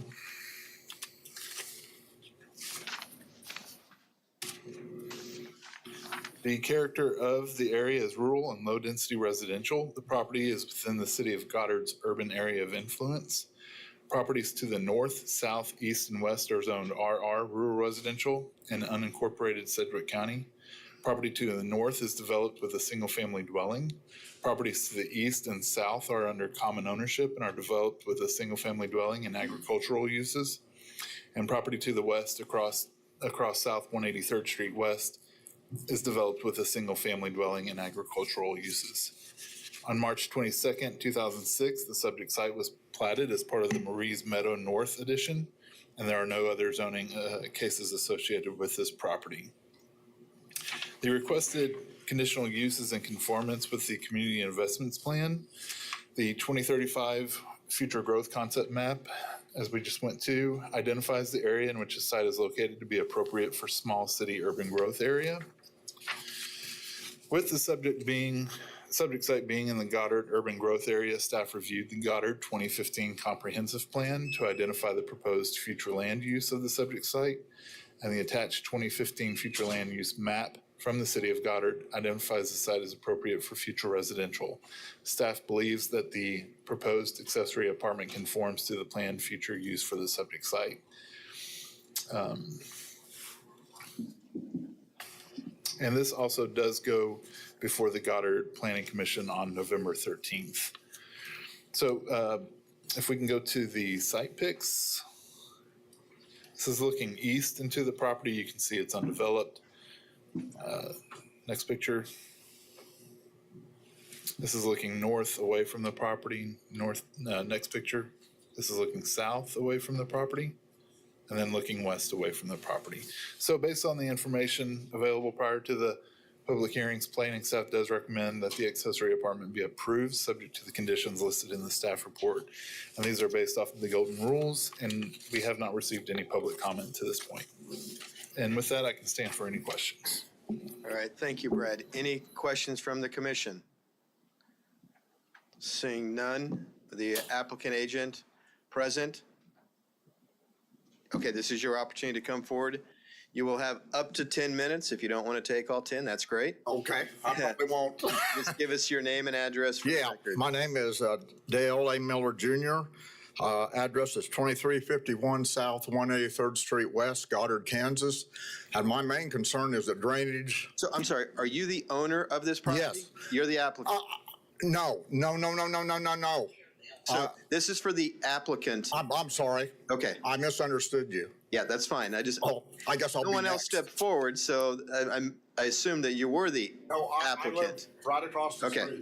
This is for the applicant and their agent to present their case as to why we should approve this. I'm sorry. You're fine. When you stepped forward, I thought you understood what I said, so you are the owners. Yes. All right, your name and address, please. Kevin Igo and Thank Lori you. Igo. Okay. And the property is 2240 South 183rd Street West. Okay, you have up to 10 minutes, so. We are in the process of building our house on our 6 acres with a outbuilding. And my daughter also wants to build her house on that property. That's what the accessory apartment is just one more house. It's only 900 square feet. It's a smaller house. That's what's on the accessory apartment. All right, so. That's all it's gonna be. It's just gonna be our principal residence. We just had to get approval for my daughter to build her house on there. Okay, thank you. Any questions for the commission? Commissioner Aldrich? Yep, sir, do you agree to all of staff recommendation and comments? On the sheet? Yes. Yes. Thank you. Any other questions? Commissioner Zimbelman? Are you on septic system and rural water, or what are you? We have rural water that's gonna be that's there, and we will have a lagoon that will hook to both houses.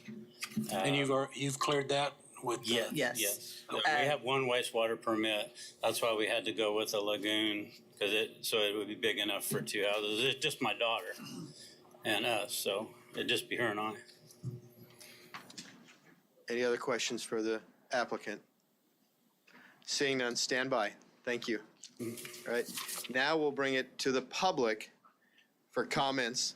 You will have up to 3 minutes. Name and address one more time for the record, Okay, sir. just a minute.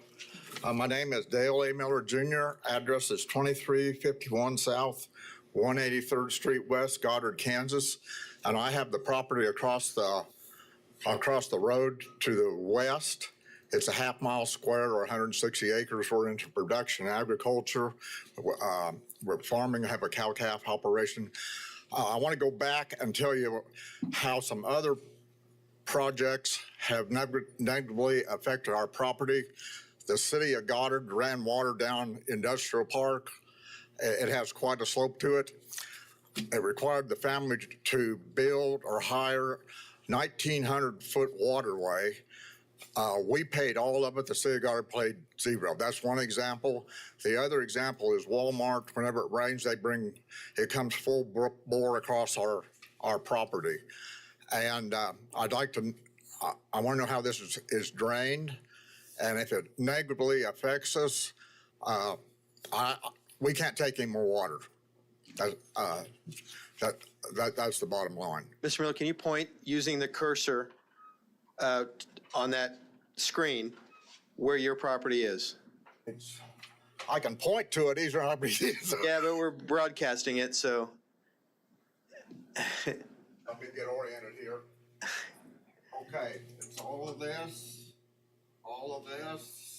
Okay, so all that. for reference, the speaker is showing the property to the immediate west of the address. Yes. Okay, thank you. Any other questions for the speaker? And I have a question for the committee. Okay. If this negatively affects our property, what are we going to do about it? So that's another process, and I'll let Philip from staff explain. And the other thing, when I got this letter, it said apartments, and I thought it was tract housing. Yeah, it's an accessory apartment is how it's defined in the code. So, Philip?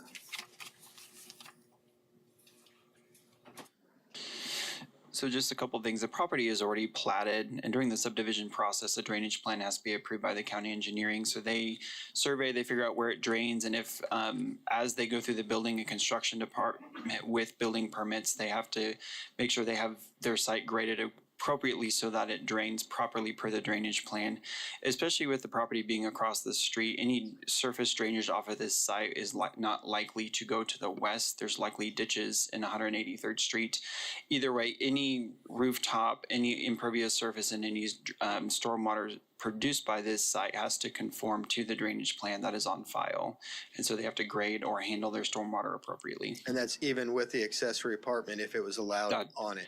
Yes, when they submit their building permit if they get this approved and they submit their building permit for 2 homes, 2 rooftops, they will review that with the drainage plan that's on file to ensure that it conforms or require them to do things on site to handle the additional stormwater if it's produced. Thank you for that additional clarification.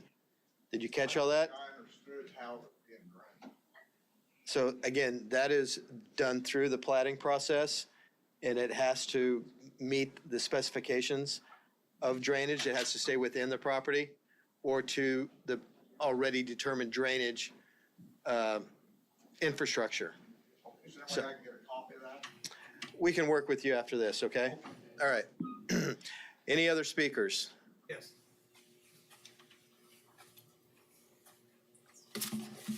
My name is Sid Vogue, and I live at 18112 West 23rd Street South. My property is on to the east and to the south of it. At one time, I owned this lot, so. Okay. And it was a family farm, and I was in the development portion of it when we platted it. We were pretty specific on the covenants, what was allowed and what wasn't. We had no intention to have multiple dwellings, even though they're called apartments, on one lot. I mean, it's supposed to be more of a rural area. The folks that bought it we sold the lots to. I thought that's what they's getting. You know, we restricted the number of animals that could be on it, you know, per acre.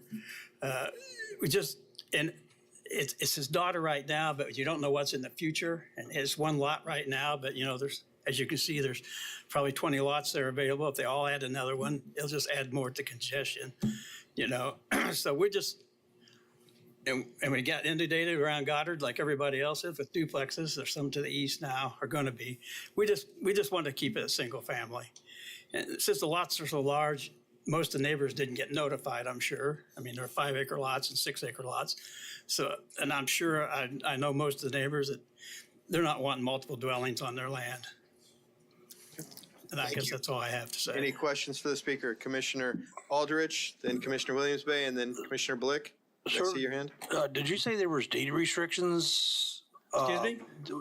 Did you say there was a deed restriction on the property when you sold it, that it was not allowed to develop that more than just one single house? No, I said we had covenants restricting the number of livestock and stuff. We didn't want it to get, we wanted the rural setting, but we didn't want it to be, you know, commercial farming or. Gotcha. Okay, thank you. I misunderstood. Yeah, Thank you. Commissioner Williams Bay. That was my question. Okay. And we had the same question, 3 different commissioners. So Okay. we're good. Thank you, sir. Next speaker. Seeing none, we'll ask the applicant if you wanted to rebut or bring anything new to the table from what the speakers presented. You have up to 2 minutes. Okay, I'm Lori Igo. I am owner with my husband. We will be owning the house. If you went back to the site plan that's in the middle, that is the main house. And my daughter's house is just adjacent to that house. Our house is in the middle. Her house is marked, I know it says apartment, but that's how this committee clarifies my daughter's house, even though it is her permanent house. She will own that house. She will live in that house. We are going to build a small pond. The dot that shows it is not the size of what it is. That's just for to locate it mostly. We are going to be a permanent resident there. We do live in Goddard now. We live 5 minutes, maybe 10 minutes with traffic down the street from this property. We are only moving there because we wanted more land for whenever we are older, a little quieter area. And we wanted my daughter that is in her 20s, she's single, to live there with us because she lives with us now. And we thought it was a great opportunity for her. She has her own money. She's going to build this house herself. Ms. Igo, I have a quick question to clarify.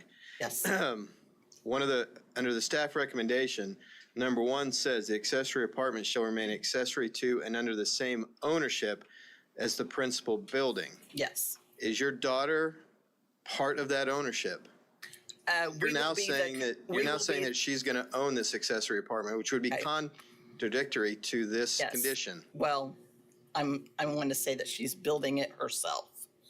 We will own it, yes. Everything that's on the property will be ours. Said that she would own it. Well, I just want to make sure you understand what this condition says. Yes. Okay. Staff, are you comfortable? Okay. Any other questions? It is not an apartment. There will be Understand that. multiple people living there. Do you have a question? No. All right. Thank you, ma'am. Thank you. Bring it back to the commission for action. Mr. McKay. In the report by the staff, it said it's going to be heard by the Goddard Planning Commission after we approve it or disapprove it. Yeah, it's scheduled for November 13th. Okay, what if their decision is different than ours? Then it will go to the Board of County Commissioners for final action. Thank you. Mr. Chairman, Yes, Commissioner Bill Johnson. since this is a platted lot, went through all the design for drainage and utilities and whatever, they'll have to obtain a building permit, so I move to approve. Okay, we have a motion by Commissioner Bill Johnson to approve with the second by Commissioner McKay. Seeing no other questions or Kirk comments. Sponsel, Deputy County Counselor. Sorry to hop in. Is that pursuant to the proposed staff conditions and recommendations? Yes, it does. Thank you. Thank you. I should have caught that as well.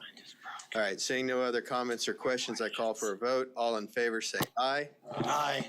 All opposed, say nay. Motion passes unanimously. Thank you. Next item is 4.3, PUD 2024-22. Brad, I think you're up for the third time. Four, yeah. Thank you, Chairman. Commissioners, once again, Brad Etherly, planner of MAPD. We are now discussing case PUD 2024-00022.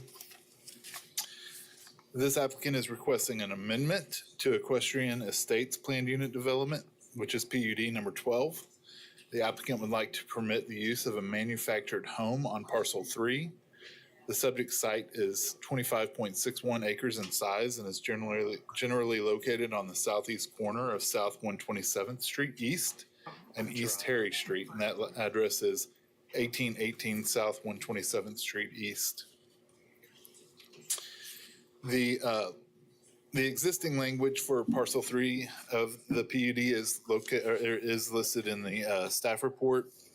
Per the Unified Zoning Code, a residential design manufactured home means manufactured home on a permanent foundation that has minimum dimensions of 22 feet in width, a pitched roof, siding, and roofing materials that are customarily used on site-built homes, and that complies with the architectural and aesthetic standards specified in the code. A residential design manufactured home shall be considered a single-family dwelling unit. The applicant has indicated that the proposed manufactured home will only be 16 feet in width, set on stilts with metal skirting, and be landscaped with trees and bushes so that it matches the aesthetic of the surrounding neighborhood. Based off of this information, manufactured home would not be considered the proposed manufactured home would not be considered a residentially designed manufactured home, and therefore would also not be considered a single-family dwelling unit. If we can go, we're already at the zoning map.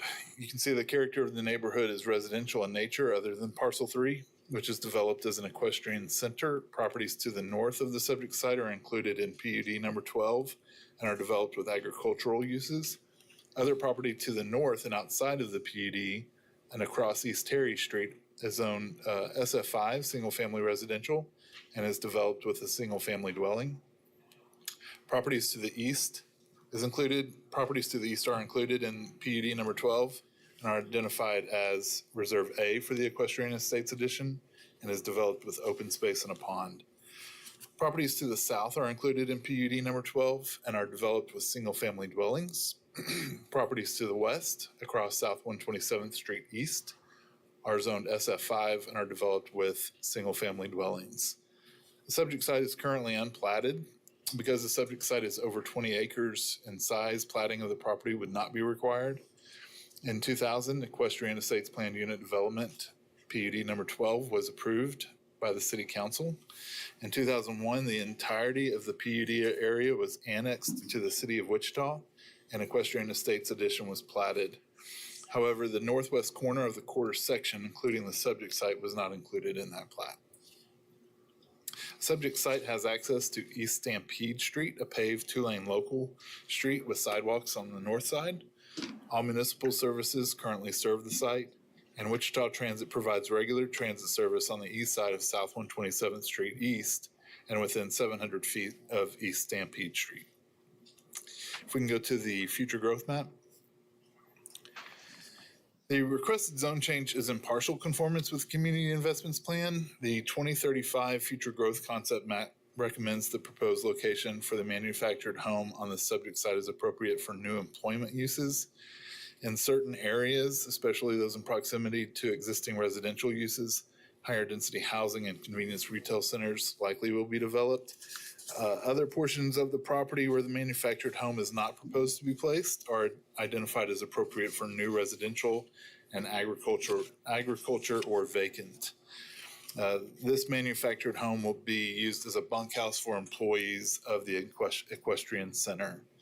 Under the locational guidelines of the plan, under the heading of land use compatibility, guideline 1D encourages manufactured home parks as distinguished from manufactured home subdivisions should be located on large tracts and buffered from lower density residential areas by physical barriers, freeways, drainage ways, railways, etc. Although this request is not for a manufactured home park, the use of manufactured home would be placed on a very large lot that would be set back considerably from the property lines that border the residential portion of the Equestrian Estates addition. Additionally, landscaping is being proposed to match the surrounding neighborhood. If we can go to the site pics. This is looking north into the property, kind of right in the middle. This is also looking north into the property a little bit to the east. And this is also looking north into property. You can see the manufactured home there, sitting there. This is a little bit further to the west of the site. Next picture, this is looking northwest into the property. This is looking east away from the property. This is looking south away from the property. And then this is looking west away from the property. I believe that's it. Yep.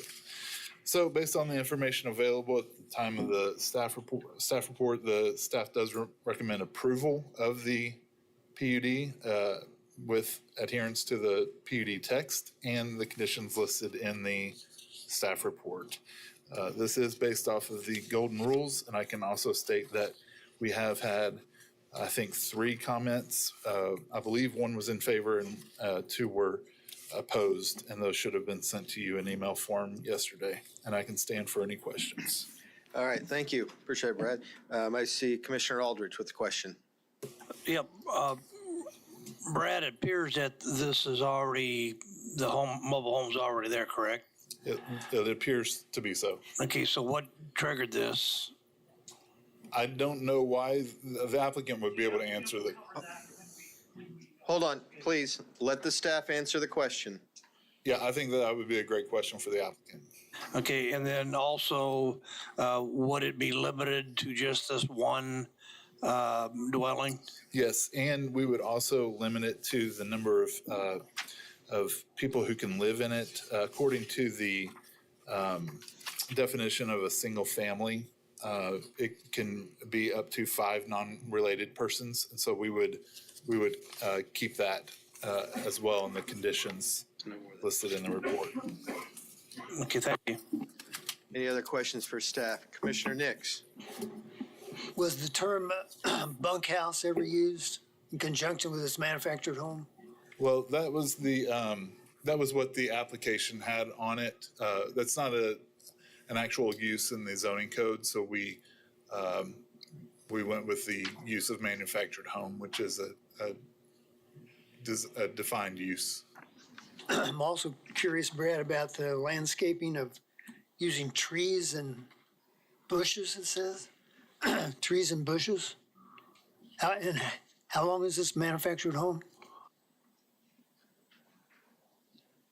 I'm sorry, what was the question? How long is the manufactured home? Oh, I don't know what the length of it is. It's going to be landscaped with trees and bushes? Right next to the corral there? That would be another question for the applicant. Staff, the zoning code would not necessarily require the landscaping. I think that's kind of above and beyond that's been produced by the applicant. So, Mr. Nix, if I could, I think that paragraph that you're reading about the landscaping is information that the applicant provided of what they're doing. It's not part of the conditions. Yeah. It's not part of the conditions of approval, nor is it an aspect of the PUD that it is required to be landscaped. It was just a review of what is there. They decided to landscape it. It is not a requirement of the PUD to maintain landscaping. I didn't think so either, but when I saw that, it's like, where did that come from? Yeah, from the applicant. Any other questions for staff? Seeing none, we'll ask the applicant and/or agent to come forward. Give us your name and address, and you'll have up to 10 minutes. Good afternoon, Chairman Fry, Commissioners. My name is Albert G. Miller, and this is my wife, Kimberly A. Miller. Together, we reside at 13030 East Stampede Street, Wichita, Kansas, which is the address of the barn that you see in the picture there. If you look on the south side, there's an apartment. That is where we reside and have resided there for nearly 5 years. My wife and I were assigned here 9 years ago, nearly 10 years ago when the Air Force sent us here. We decided that Wichita would be our community, and my wife purchased this property that was in disarray and has now turned it into the largest equestrian facility in the city limits of Wichita, where we provide stabling services to the community, to include the Wichita Police Mounted Unit that stables their horses at the property. The history that surrounds where we've located the structure as it is today is where you see the highlighted there. You can see the concrete runners that existed before this was annexed into the city, and then Equestrian Estates was established and all the PUD changes. There was an existing mobile home on the property, and that is where there is existing electrical, water, and sewage that was already there prior to all the PUD changes, which eliminated the ability to put it there. My wife and I, when we decided to actually reside on the property, we went through a process to renovate the existing apartment. And in that process, we discovered that homeowners themselves cannot pull permits to do the work. It has to be contractors that do that. So in the process of we need to run an efficient and effective stabling facility, the service we provide to the community, we wanted to have full-time residents. So when my wife and I decided to take advantage of our senior years and travel, we wanted to have people on the property 24/7. So how best to do that? Let's put something there and take advantage of the existing utilities that are there. We did the research. We found a company in Oklahoma, contacted them and asked them, have you done business in Kansas before? Yes, we have. So we proceeded to purchase the home under the understanding that they would be pulling all the necessary permits. They did the permits for transporting it up from Oklahoma to Kansas where it sits, and they actually set it and tied it down. And in the process of getting the electrical utilities connected, we went through our electrician contractor. They pulled the proper permits to get the electricity, and then they're like, well, where's the other permits? We contacted the company in Oklahoma that sold us the home to discover that they said, yeah, we'll get you those permits. 2 days later, they said, we never pulled those permits. So that's the answer to the question of why does it sit where it sits today, was a misrepresentation of that they would be pulling the permits. And so it was delivered, but it is not connected to any utilities. It is not connected to sewer, water. It is just sitting there while we go through this process. And so the landscaping is so that it had, we're very much on the maintain the property value. We want it to be landscaped and look like a nice facility as we provide our services to the community. As you discussed, I believe somebody asked how long is it? It's 54 feet long and 16 feet wide. The 54 feet includes the front porch. If you look at pictures, I'm sure you can see there's a front porch on the dwelling itself.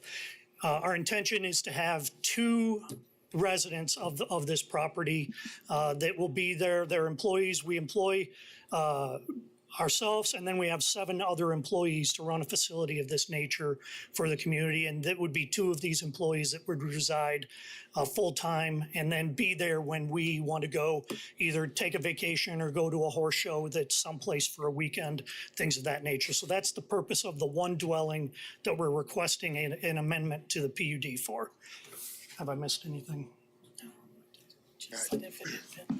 And if it had been, so if it had been the residential design manufactured home that was discussed by the staff member, where it was 6 feet wider, we wouldn't have had to go through this process. The process is driven by the fact that it happens to only be 16 feet wide.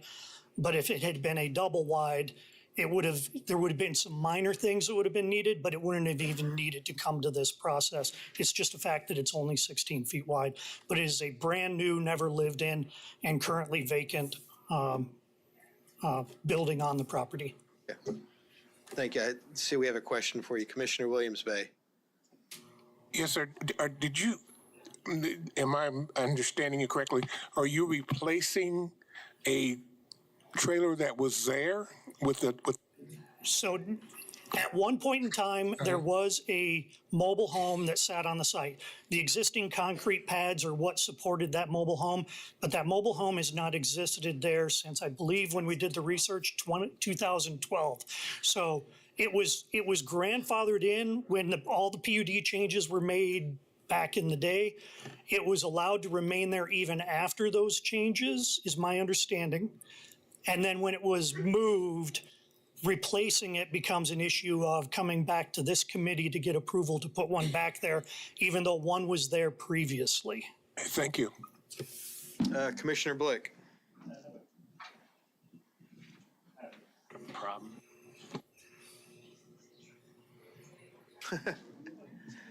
This is a sign that our meetings are going too long if our batteries keep failing.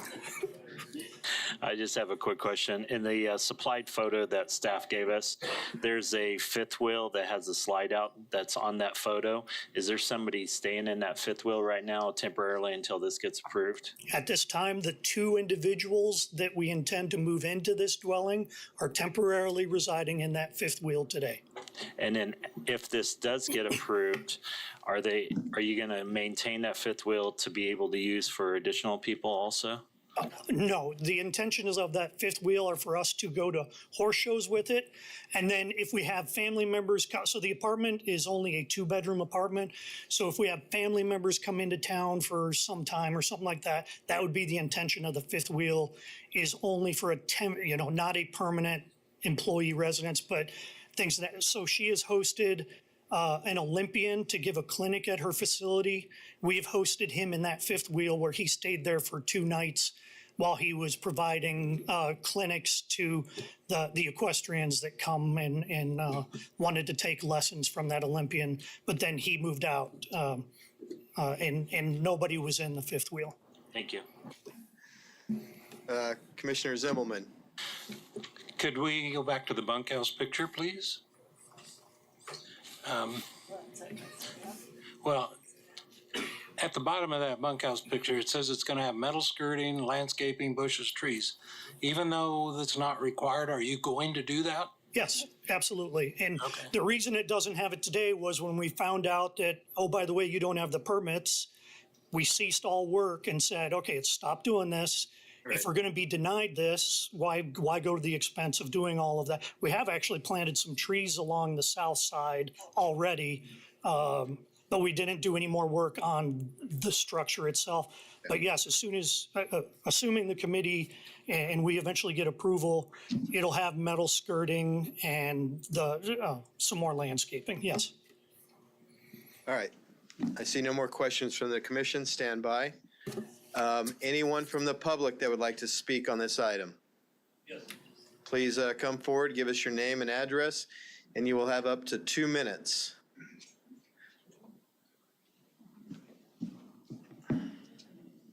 Hi, Steve Zerbuckin, 1709 South Triple Crown Street. We were concerned, or we were confused a little bit when this was sent out. It was very unclear where it was going to sit. And also, it's highlighted for the entire property to be amended, which doesn't make sense to me. If it's going to stay right there where it is, then first of all, it shouldn't need rezoning or amending, right? So why amend the entire property? Because then that opens the door to other dwellings, other bunkhouses, other mobile homes all over the property. So why would be rezoning that entire block of land unless this is incorrect? Okay. So that's a concern.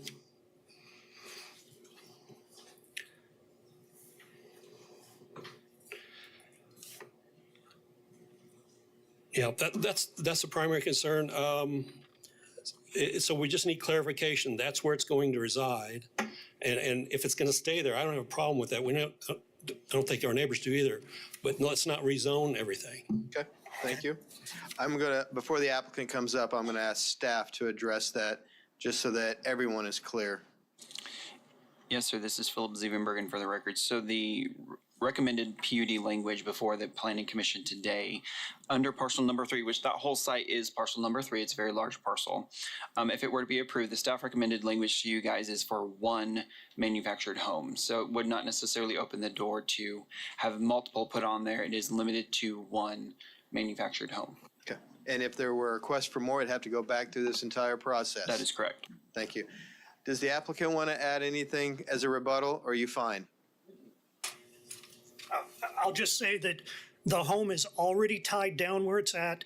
It has all the utilities already there. For us to move it to some other location would be expense of sewage, electric, water.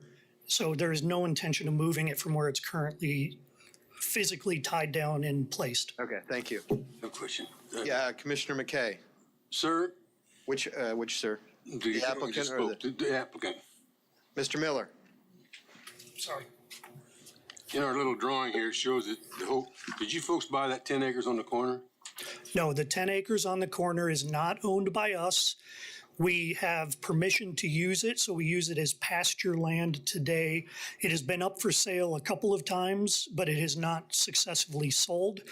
And we have currently placed fencing that if it ever does get sold, we will be able to no longer use it as pasture land. The reason I brought that out is because it doesn't make any difference to PUD, because the whole piece of ground is PUD. Right. Okay, thank you. All right, I'll bring it back to the board for next step. Is there anyone want to entertain a motion? I'd like to make a motion that we approve the PUD based on staff comments and recommendations. Second. All right, we have a motion by Commissioner McKay to approve with a second by Commissioner Dool. I'm sorry, Commissioner Aldrich. With a second by Commissioner Dool. Seeing no further discussion. Mr. Chairman, I'm going to abstain on this. Okay. Well, I'm glad I got it right then, that it was a motion by Commissioner Aldrich. Seeing no further discussion, a call for a vote. All in favor, say aye. Aye. All opposed, say nay. Motion passes unanimously with one abstention from Commissioner McKay. Next item is item 4.4. All right, thank you, sir. Let the record state that Commissioner Bill Johnson is leaving. Item 4.4 PUD 2024-23. And now we have Christina. Hi, thank you, Commissioner. Good afternoon, Christina Reith with planning staff. This is case number PUD 2024-00023. The applicant is requesting an amendment to the Millwood and Douglas Junction Planned Unit Development number 101. The PUD is about 1.7 acres in size. It is located within the Delano overlay, and it's located between 130 and 200 North Millwood. The properties are divided into 7 tax parcels and developed with 7 vacant industrial buildings constructed around 1930. So this is, they're requesting to amend the prohibited uses to allow vehicle repair, both limited and general, self-service storage, and warehousing on site. Basically, the difference between limited and general is the difference between minor repairs, oil changes, and then general allows for body paint work. So the site shall remain subject to all other provisions that you see outlined in the PUD document. The PUD was created in 2022 to allow for a mixed-use development with a microbrewery and its associated entertainment, but no such developments have been made to date. The setbacks and parking requirements are same as those defined in the Unified Zoning Code within the Central Business District zoning, which actually have 0-foot setbacks and no parking minimums. The PUD waives the compatibility setback requirements, and signs are allowed per the Central Business District standards as long as they do not face any residentially zoned properties. And as we'll see on the zoning map here, there are several properties that are developed with single-family houses, but they are within the limited industrial zoning. Screening, landscaping, and exterior lighting requirements also adhere to the zoning code. And there's also provisions on operation hours of entertainment should it resume as an entertainment district. So prior to this zone change in 22, it was zoned limited industrial, which if it was outside of the Delano overlay, which you see in the zoning map here, you see the hash lines very faintly. And so within the Delano overlay, they're normally allowed as a conditional use. And so the PUD amendment, it actually acts in lieu of a conditional use because we are still notifying the neighbors, we are still holding the public hearing process. If they propose to do any new construction or changes to the building, that will have to go through the guidelines outlined in Section 3 of the Unified Zoning Code. So there's a Delano Design Review Committee, which is administrative with the Planning Department. And then we determine if it goes to the Delano Design Advisory Committee, which is comprised of a group of volunteers not employed with the city. So the character of the neighborhood, it's a mix of industrial and low-density residential. We see the Kansas and Oklahoma Railroad track to the north, and then north of that, it is zoned multifamily, MF18, but it is developed with a single-family home. And then east of the railroad tracks, we have some general commercial and limited industrial. As you can see, so the purple on the zoning map is limited industrial, the pink is general commercial. The property with general commercial is a ballet dance studio. And then there's an undeveloped area, but it appears to be sort of a vehicle storage yard. And then the properties across North Millwood, we see some single-family residential, two-family residential, general commercial, and limited industrial. So there are 7 single-family homes on that block. So on August 16th of 2022, the Wichita City Council, they approved the zone change from limited industrial to planned unit development. In terms of plan or conformance to plans and policies that were put forth and vetted by the Planning Department and City Council. Let's look at the Community Investments Plan. They have the 2035 Wichita Future Growth Concept Map. They identify this area as appropriate for industrial development. And then, so when we look at the locational guidelines of this comprehensive plan, within the established central area, one of the guidelines encourages infill development that maximizes public investment in existing and planned infrastructure services. So as you can see here, this was a fairly industrial area with pockets of residential. So there is infrastructure available for sort of the lighter industrial development. In terms of land use compatibility, industrial and major commercial land uses that generate pollution, odor, et cetera, should be located away from residential areas, but developed with screening, buffering, and site design features to mitigate some of those adverse impacts. So once they, should the request be approved and they decided to develop the site, they will have to comply with the screening and landscaping requirements set forth in the PUD document, which are attached to the end of your report. The Wichita Places for People Plan. It's envisioned as a place for people that provides movement on foot and bike in balance with automobiles. So one of the strategies that's outlined in the Places for People plan is to improve the economic feasibility of commercial and service uses and the markets necessary to support them. So the proposed PUD amendment, if approved, would allow additional uses and facilitate redevelopment of the site. And then in terms of the Delano neighborhood plan, it identifies the portion south of West First Street as appropriate for commercial development. So based on the information available at the time of the public hearing, staff recommends approval of the application, subject to the provisions of the PUD document and the conditions that are listed in your staff report. This recommendation is based on the golden rules, which I've also provided in your staff report. At the time the report was prepared, we did receive one comment from a residential property owner in the within the area that I have printed off and provided on your desk. I also did receive an additional email from a gentleman who I believe will be speaking and providing comment. It was mostly just some minor corrections, but I will defer to him to elaborate on his concerns. And with that, let's go to some of the site photos here. So this is looking east towards the site. Next slide, please. This is looking east again. This is one of the buildings that we imagine is built around 1930. looking south away from the site. Next slide, please. This is looking west away from the site towards some of the single-family houses that are in commercial or industrial zoning. Next slide, please. This is looking west away from the site towards the more residential areas. Next slide, please. And that concludes my site photos. And with that, I will stand for questions. Thank you, Christina. Just to be very clear, we are not changing the zoning. It will stay as LI, where the applicant is just asking to allow for vehicle repair, self-storage, warehouse, and warehousing as permitted uses within this. So it's zone plan unit development, and the PUD document, it currently prohibits those three uses. And so they are looking to amend the PUD document to, again, allow those uses. And any new construction or changes to the buildings will require review by the Delano Design Committee. Correct. And so the Delano Design Advisory Committee, if it goes to that point, it is a public hearing in which anyone is invited to attend, just like this one. Okay, thank you. Yep. Any other questions for staff? Seeing none, we'll ask the applicant and agent to come forward. Name and address, and you have up to 10 minutes.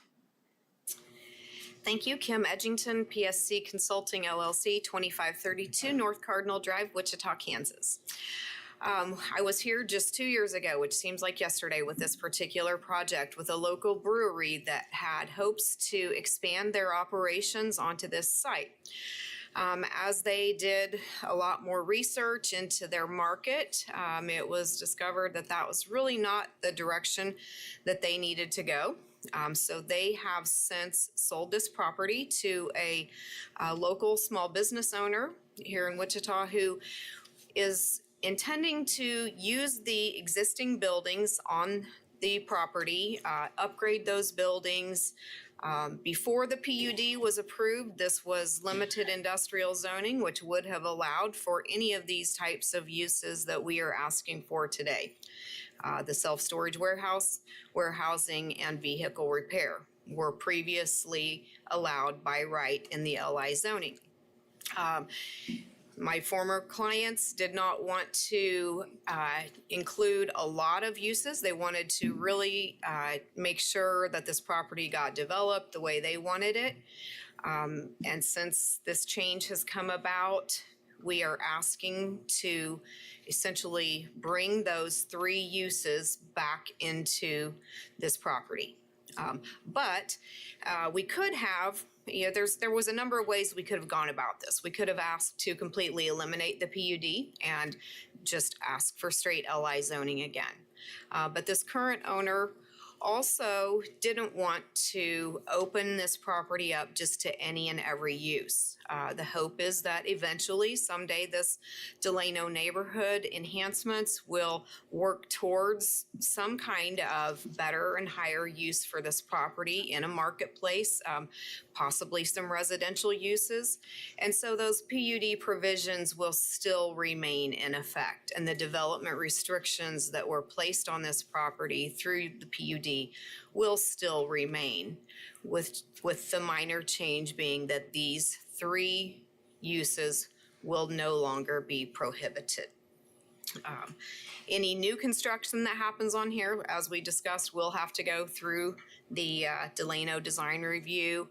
But this gives this property owner a chance to bring these buildings back into use, to get them back on the tax rolls, producing property taxes, and work towards, in the future, improving this area along with the rest of Delano. And I will be glad to stand for any questions that you might have. Thank you. Any questions from the commission? Seeing none, thank you. You might want to stand by. At this point, we'll open up to the public. You'll have up to 3 minutes to address the commission, and please give us your name and address.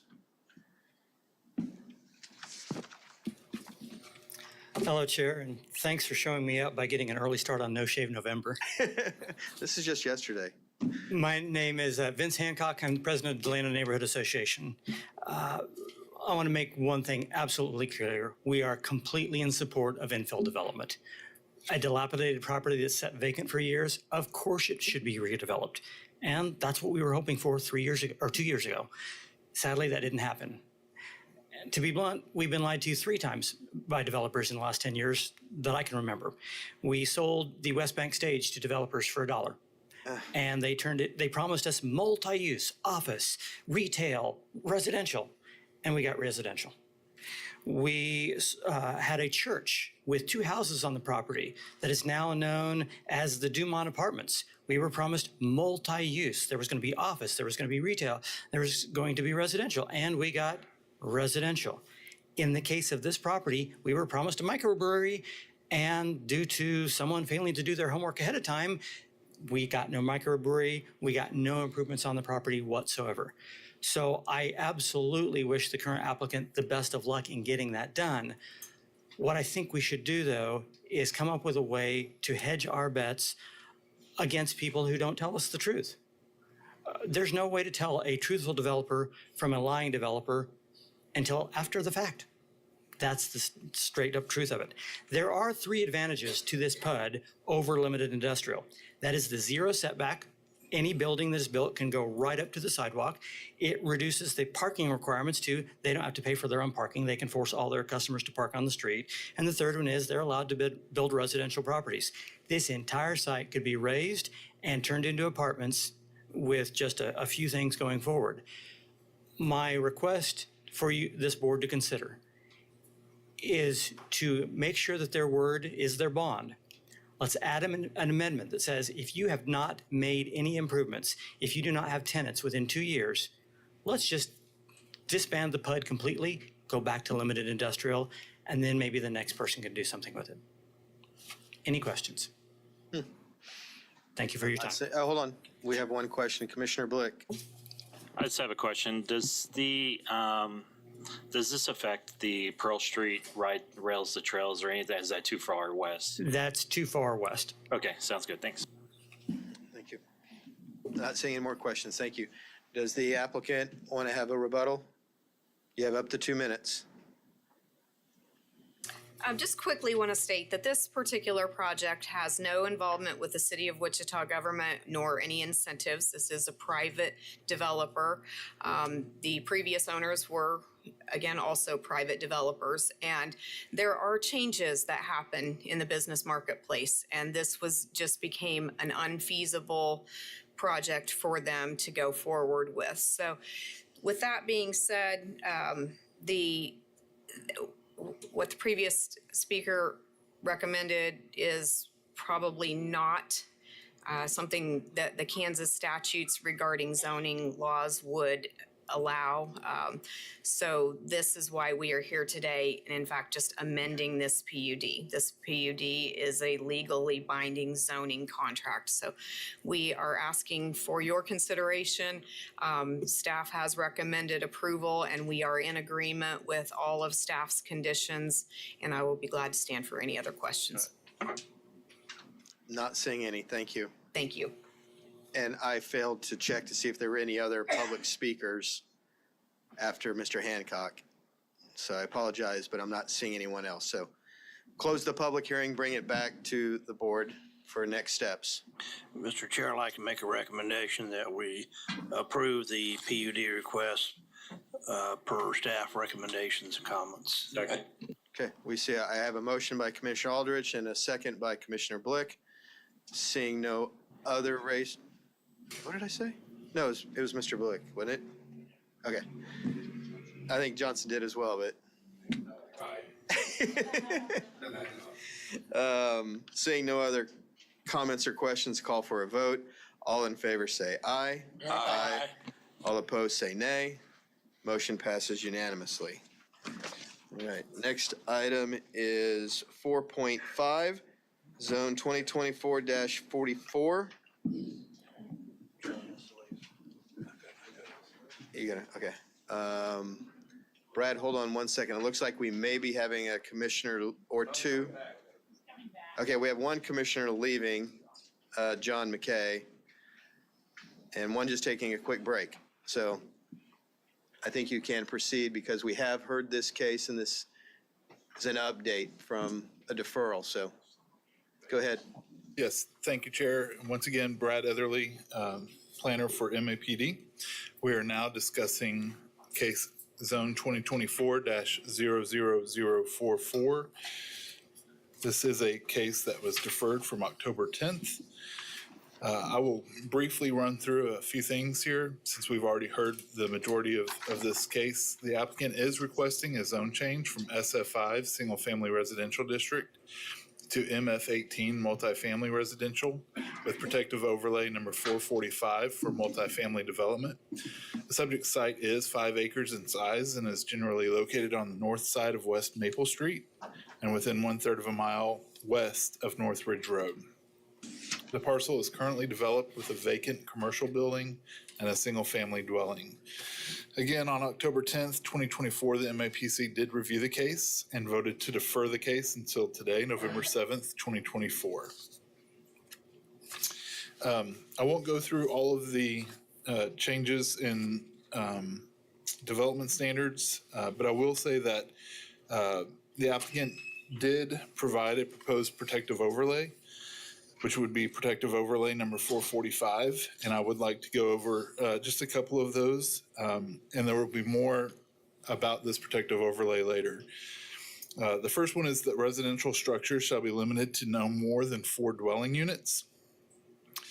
That the second one is that the building height shall be limited to 35 feet. And the third one is that the maximum density shall not exceed what is allowed in the TF3 zoning district. And I'll get more into that as well later.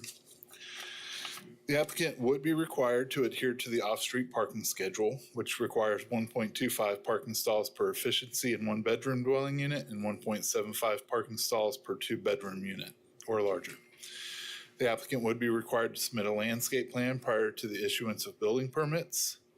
And the UZC does require screening of multifamily uses when abutting or across a street or alley from property zone TF3 or more restrictive. Should this request be approved, applicable screening and landscape buffering would be required along the north, east, and west property lines. The proposed PO number 445 would set the maximum height limit throughout the site at 35 feet, which is the same height limit of the abutting SF5 properties to the west, north, and east. This PO standard would therefore make the compatibility height standards unnecessary. The minimum building compatibility setback shall be 15 feet plus 1 foot for each 5 feet of lot width over 50 feet, with a maximum compatibility setback of 25 feet. PO number 445 would also set the density of the development at the same rate as the TF3 zoning district, which allows 14.5 dwelling units per acre as opposed to the MF18 zoning district, which allows 17.4 dwelling units per acre. This would allow for 72 dwelling units as opposed to the 87 allowed in the MF18 zoning district. If we can go to the zoning map, which is where we are, the character of the neighborhood is residential with commercials south of the abutting arterial street. Properties to the north, east, and west are zoned SF5 and are developed with single-family dwellings. Property to the south is zoned LC, Limited Commercial District, with CUP DP 270, and is developed with a small strip mall and a restaurant and an undeveloped parcel. I will not go through all the policies and plans again, as they have already been established on October 10th. We can go to the site pics, and then I want to discuss what happened after the October 10th meeting briefly. So this is looking north into the property. This is looking north into the rear of the property from more of the middle. This is looking northwest into the rear of the property. This is looking east away from the property. This is looking southeast away from the property. And this is looking directly south from the property. And then this is looking southwest away from the property. And this is looking west away from the property. And I think that is it. Yes. So what happened after the October 10th meeting, I did reach out to the agent involved with the case, and we did not receive any more feedback from the proposed PO that he dispersed at that October 10th meeting. However, after the report was due, and I had sent this that's in front of you in, he did reach out to me and suggested that they would like to amend that PO, and he will be able to discuss that further. But essentially, it will limit the buildings to single-family dwellings and duplexes only. So there would not be any threeplexes or fourplexes. Again, he can kind of go into that further. Same density as TF3, same height limit as 35 feet, but that was a change in the PO that we received after the report was due. So this recommendation is still approval, same as it was in October 10th. And this is based off of the golden rules. Again, I just want to point out that there are, the protective overlay does limit it to 4 dwelling units each. However, that might be amended. A building height shall be limited to 35 feet, and the maximum density shall not exceed what is allowed in the TF3 zoning district.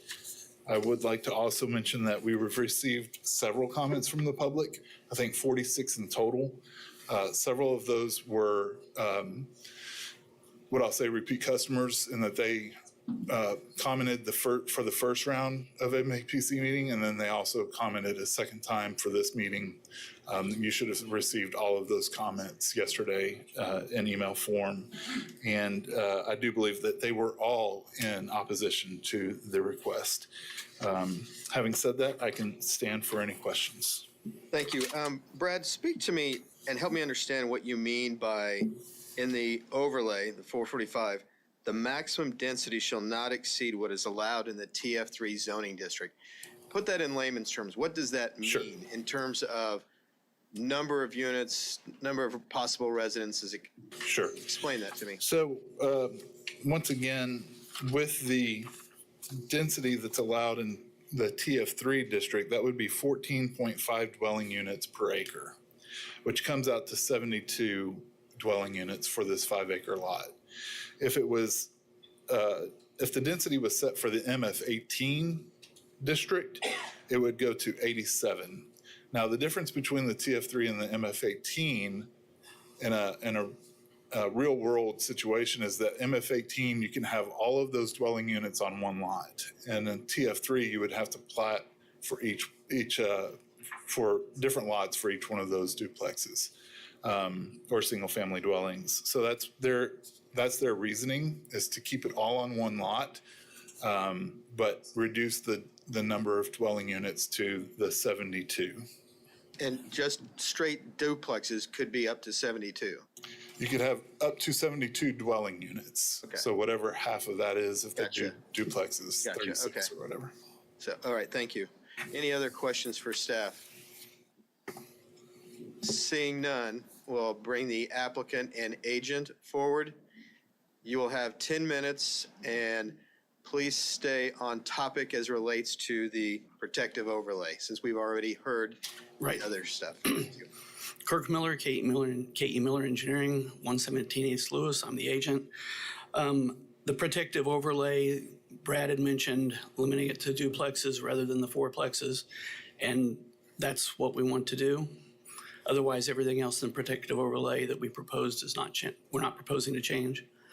You know, when we submitted this application as MF18 is what we applied for, we got a positive staff report on that. Then we had the DAB meeting, and then we said, well, we probably need to put some overlays on it. And then after this last meeting, we decided we probably need to even take it down to duplexes to be able to do something with this property. I'd be glad to answer any questions. Have you had the opportunity to meet with any of the neighbors or the HOA to discuss this protective overlay? I have not met with the people. Okay. They were at this last meeting. They heard the overlay. I'm sure they've had plenty of meetings amongst themselves. All right. I have a Commissioner Zimbelman. You're keeping the 35-foot height? Yes. That's the standard for everything, so. That mean you're going to build 2-story duplexes? That's a possibility, yes. Okay. Any other questions from the commission? Commissioner Nix. Just to make sure I understand, so 31 duplexes? Up to. Math's not very good. Up to 36. Up to 36 Up to 72 dwelling units. My math is wrong. Is that right? Is that the way I understand it? What was your number, Brad? 72 units, so it'd be like 30.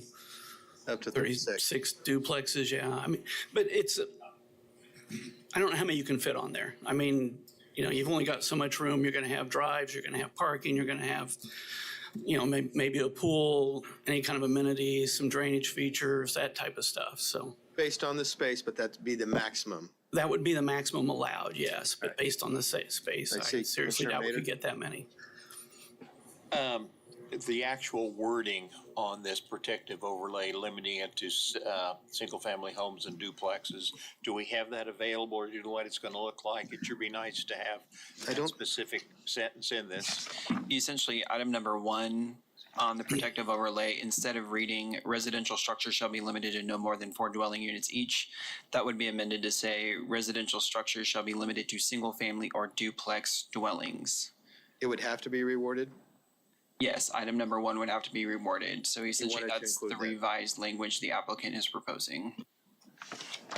That is the language they're proposing? Yes. Okay, Thank you, that in that our- helps a lot. is that in our staff report? No. It's the language that the applicant is proposing here at the podium.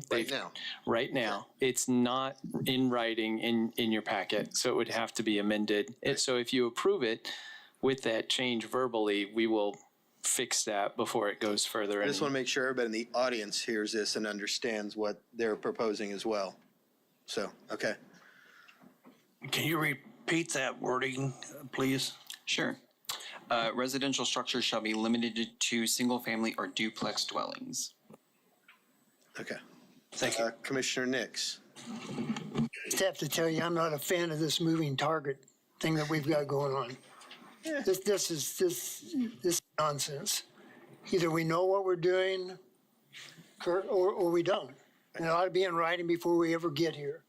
And people ought to know what the hell we're doing before we just get here and get up to the podium. That makes no sense to me. Did I see another hand? No? Okay. No other comments or questions from the commission? We're going to open it up to public comment. And I'm going to ask our speakers to, because I know you've all spoke, I was not here, but I did go back and watch the meeting and read all the minutes. I don't want to rehash that meeting, so I'd ask you to stay on topic as it relates to today's recommendation, which is the protective overlay and what the applicant is now willing to do. So with that said, let's try to stay on that if we can. So first speaker, and if we could be quick and be ready to go, because how many people are wanting to speak on this? So 1, 2, 3, 6, maybe 10 or so? All right. Yeah, let's be ready to go. So, all right, give us your name and address for the record. And if I see you start to stray from the October 10th meeting, I'm going to give you a head nod, okay? Oh, I wasn't at the October 10th meeting, good. but Jill Johnson, 213 South Ashley Park. I back right up to this property. My concern is safety of the children that live in the neighborhood. They go to Benton Elementary, which is across from this property. They actually have to cross this property's driveway to walk to school. And I'm concerned with, anywhere from 108 to double, twice, approximately, 1.5 cars driveway. So about 108 cars, additional traffic in that area, safety of children getting to and from school. Our children are close. We walk to and from school. There's limited parking at the school to pick up children. And so we can't cross at Ashley Park because it's not safe there. The crosswalk doesn't work right. Cars don't slow down there. We have to go to the crosswalk. We have to go past this property in order to get our kids to school. Okay. So that's my biggest concern is the amount of units, the amount of vehicles, on top of the other concerns that I know have already been voiced to you. So I'll end mine at that. Thank you. And I appreciate it. And I know you weren't here before, so that's why I allowed it. Quick question for staff before we go any further. I know this is zoned SF5. Conceivably, how many single-family residences could be put on this? I just want to understand comparison to what could be allowed versus what they're proposing. Yes, the property has to be platted, so that's also another step. SF5 requires a minimum lot size of 5,000 square feet, so that would equate to up to 43 dwelling units, keeping in mind you have to have a street and driveways and other things. So we're talking 43 dwelling units for. Right, as for opposed single to- family. For single Yep. family, as opposed to the duplex, we're talking 36 36 buildings, which would equate to 72 dwellings. Right. So you Again, if they all got built, right. I understand you have to have streets and driveways and things like that. Cool. Thank you. So the density would be more under SF than it would be? No, the density would be less. The density would be less because of the number of dwelling units. It's just the number of occupants. Yeah. So- Okay. All right. Thank you. Thank you. Next speaker.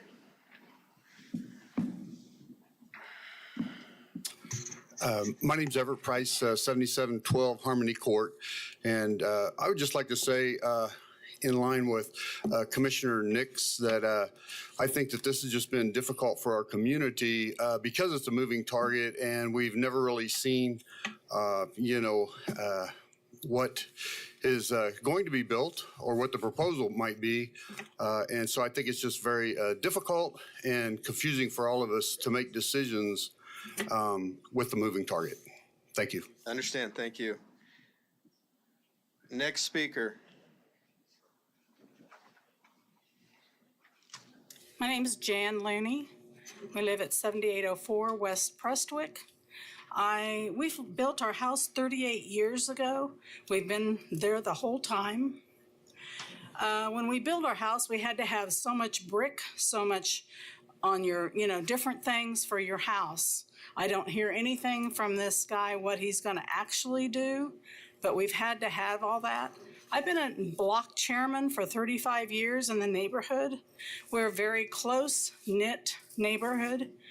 If we have exchanged numbers, we've exchanged food, we've exchanged cries, we're very close. And we try, if someone's garage door is open, we tell them to close it at 10:30. Hey, close your garage door. We're trying to be a single family home area. And this area, what I'm saying is we're family in this area. And this area, we just want single family homes. A lot of our homes, we've taken pride in what we have there. We take care of our yards. Some of these homes are over $500,000. We've put all of it into these houses that we had. We love our neighborhood. Nobody wants to leave our neighborhood until now. And this is such a great neighborhood to live in. And I'm just asking that it be single family homes so we can all be a family with the new small 5 acres that's there. And it's all 3-sided. It's not a full, not 2-sided. It's 3 sides of single family home. That's all I have to say. I understand. And I know you were not at the October 10th meeting. I didn't see you listed as a speaker. I was here, but I didn't speak. Okay. So again, trying to stay on point as to what is being asked of today, but thank you. Next speaker. And again, try not to repeat comments from the previous meeting. Absolutely. You've got a lot of important work to do here, I understand, Chairman. My name is Karen Powell, 218 South Ashley Park. I've lived there for 24 years. I'm in the protest area. The golden rules apply here, and I'd like you to, I'm sure you're familiar with those very well. 1, 3, 4, and 5 are important here, not just number 8. Number 8 is important as well, but we all have something to say on those rules as well. I've passed, or Philip helped me pass out pictures that I had given last week or last month. Those are the Ashley Park neighborhood, which is just directly to the east of the proposed property development. Those pictures give you an idea of the flavor of our neighborhood, and please feel free to peruse those.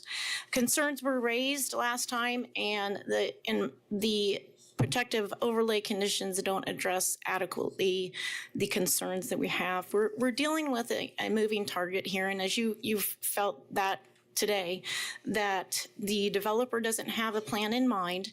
He's throwing things on the wall. He's wanting you to give him the world without doing any legwork to make it a project that we can get behind. And in the course of, in the course of looking at this, Brad has been extremely helpful, but I have to look at what the report is going to say to the city council. The protective overlay conditions don't address the council or the neighborhood needs in several ways. The applicable, it's still here. It was in the previous version, but page 3 on the planner's report, applicable screening. I mean, we don't know what that is. That could be a chain link fence for all we know. This is a developer, we need to hold his feet to the fire. We need a brick wall there on all 3 sides where the neighboring properties are. Applicable just doesn't do it. It's not gonna hold his feet to the fire. He's gonna say what he thinks is applicable and it's fine. The setback requirements, I'm not sure what, it appears to me that we're dealing with a setback of a minimum of 15 feet now in the revised report. That's Brad's report on page 3, the middle of the page. The setback is now 20 feet, or excuse me, the minimum is 15 feet. And and we know the developer is going to take advantage of that minimum. So we need to have a larger setback in the rear, especially. Pal? And I know Ms. Pal, your time is up, and you haven't brought anything new from the last meeting because you're talking about the setbacks that were already. The setbacks are changed in the revised report, which was not in existence before today. I didn't see that change in the revised report. So again, I'm going to give you up to a minute longer, but. And Chairman, I understand, and I understand that your work is important here and time is of the essence, but I pointed out to Mr. Waddle earlier that there's a policy on the website, the MAPC website, that talks about a 5-minute limit for constituents. I know the bylaws are different, and I know all the other information is different, but if you look on the front page of the MAPC website, there is something that says policy number 11 is provides for 5 minutes. May I have 2 more minutes? No, that would take a vote of this body, and I don't think that's, I could take that vote, and I would imagine it would probably get denied. So you have 26 seconds remaining. Okay. And so I'd also ask why we don't have the listing of the DAB report in the opposition and Brad's report. We don't have anything that says that there was an enormous amount of people at the DAB, an enormous amount of people here in October. The only thing that's listed in number 8 on his report on page 5 is staff received 1 phone call and 26 emails. Okay. So I'd ask also that your time is up. Thank you. And I will just, to answer your question about why is the DAB report not included in this, DAB is a separate body from the MAPC. I'm aware of that, sir. And this body makes its determination based on the evidence presented to us during this hearing. Right. The city council will take both reports into consideration when they hear it. I understand. That's why it's not included. I understand, but that's public opposition, and we were here in droves last time, and that's not listed here either. So, also the property has not been vacant very long. I told Brad that it's been vacant only since November 2022. Ma'am, your time is up. Is there any question from this commission? Yes. Nevertheless, what was the DAB vote? 9-1. 9-1. Okay. Denied. Again, and I'm not trying to be argumentative, Ms. Powell. I'm just trying to keep us focused. Thank you. Next speaker.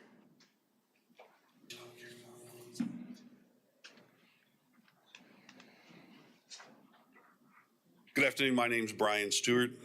My residence is 229 South Ashley Park. First, I want to thank the commission and Captain Fry for taking the time to do this. I'm not sure why it got passed along and we had to come back again and bring all these people out of work. Suggestion to the commission is that you get those kind of people moved up first so you can get them out of the way. We've been here once. It takes a lot of time to come down here, and I know you guys know that. But I want to thank the Millers for at least considering and making another offer about the housing. Single family would be my preference, obviously. If it does go to duplexes, can we also put in the overlay that we will give them our covenants and that they have to abide by our covenants? I think I brought up earlier, they're brick, and we want to make sure that they abide by that so it kind of blends into the neighborhood instead of stands out like a sore thumb. If you make the overlay, please add a square footage limit so that they're not little dinky. It sounds like if they're going to put 36 duplexes in that little lot, I don't know where they're going to put them. So let's try and make that a reasonable requirement of the overlay. And I think that really is all I've got today. Everything else has been covered. Okay. Any questions for the speaker? Thank you. Mr. Stewart, your suggestion is good about maybe moving deferrals up to the top of the public hearings. We asked this at agenda review. It has traditionally been done alphabetical, then numerical. So conditional use hearings, then PUDs, then zoning. That's why it's in the order it's in. But your recommendation to move deferral ones maybe to the top of public hearings is well noted. All right. Thank you. Thank you. Any other speakers?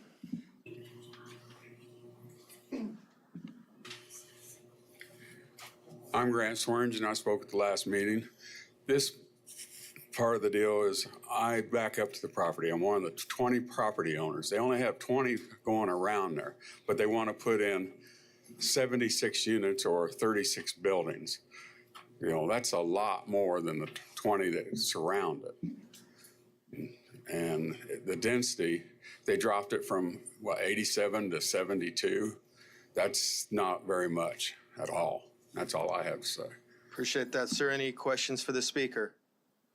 Seeing none, appreciate it, sir. Next speaker. Going once? All right. Just asking, be ready to go, so. Roger Kirshen, 133 South Ashley Park. I was not at the October 10th meeting, but I'll probably be the shortest speaker up here time-wise. Thank you, Commissioner Fry, for being here.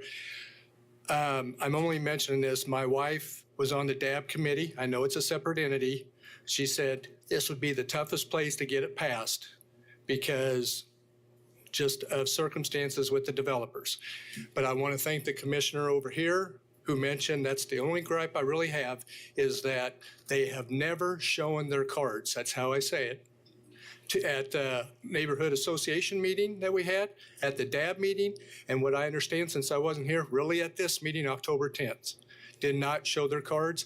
And I have a brother-in-law that's been a developer in the Wichita-Sedgwick County area for 50 years.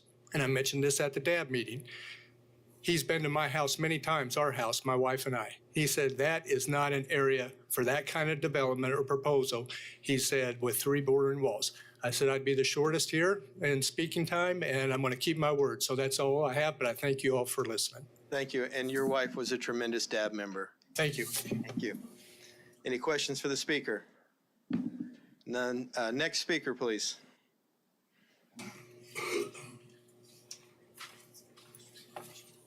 Good afternoon. My name's James Jansen, 7741 West Harmony here in Wichita. And I was at the last meeting and presented some information. However, the information I have presented now will be completely different. And if you go back and look at your notes or records, the last comment or two that was made by the developer was that he wanted to rent $2,000 spaces so that people could walk to work. Now, does everybody understand what that means? You can walk to work, live in this facility. Well, I did a little checking out of costs and what people get paid when you walk to work there. And here's what I found out. It's a noble idea on his part, but upon further investigation, I found the following information in talking with potential employers in the local area. They're mostly made up of box stores, fast food, restaurants, such as the following: Target, Lowe's, McAllister's, Quick Shop, Applebee's, Pizza Hut, Panera Bread, Outback Steakhouse. Would any of you like to guess what the average wage is at those places? Well, they go from $2.13 an hour plus tips, and that's the minimum state law, to $15. That works out to about less than $16,000 a year, or up to $31,000 a year based on 2,080 hours per year, and that's before taxes are taken out.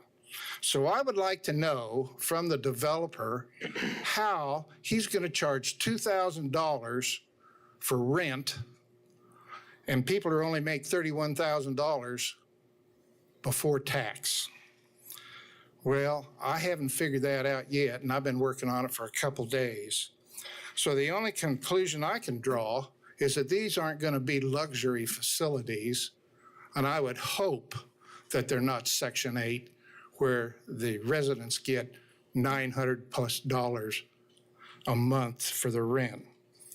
Thank you for listening to my concerns, and I would like for you to strongly vote no on this.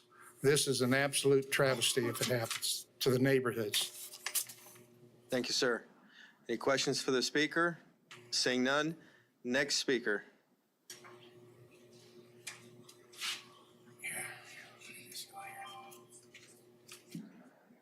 See if I can do this right. Oh, here we go. Okay. My name is Roger Dorpergalis. I'm at 149 South Glen Eagles. And I did ask Brad and the commission staff to tell me if they'd ever done a MF-18 from a single family where they were bordered on 3 sides with single family homes, let alone 10,000 square foot or larger. These are big houses, big lots. He said he couldn't find one. He looked. Well, let's keep it that way. Let's not do this. This is going to destroy my community, my family, my neighbors, and that's just wrong. And it saddened me that they're even considering that. To put twin homes, duplexes, next to $500,000 homes should never, ever be allowed in the city.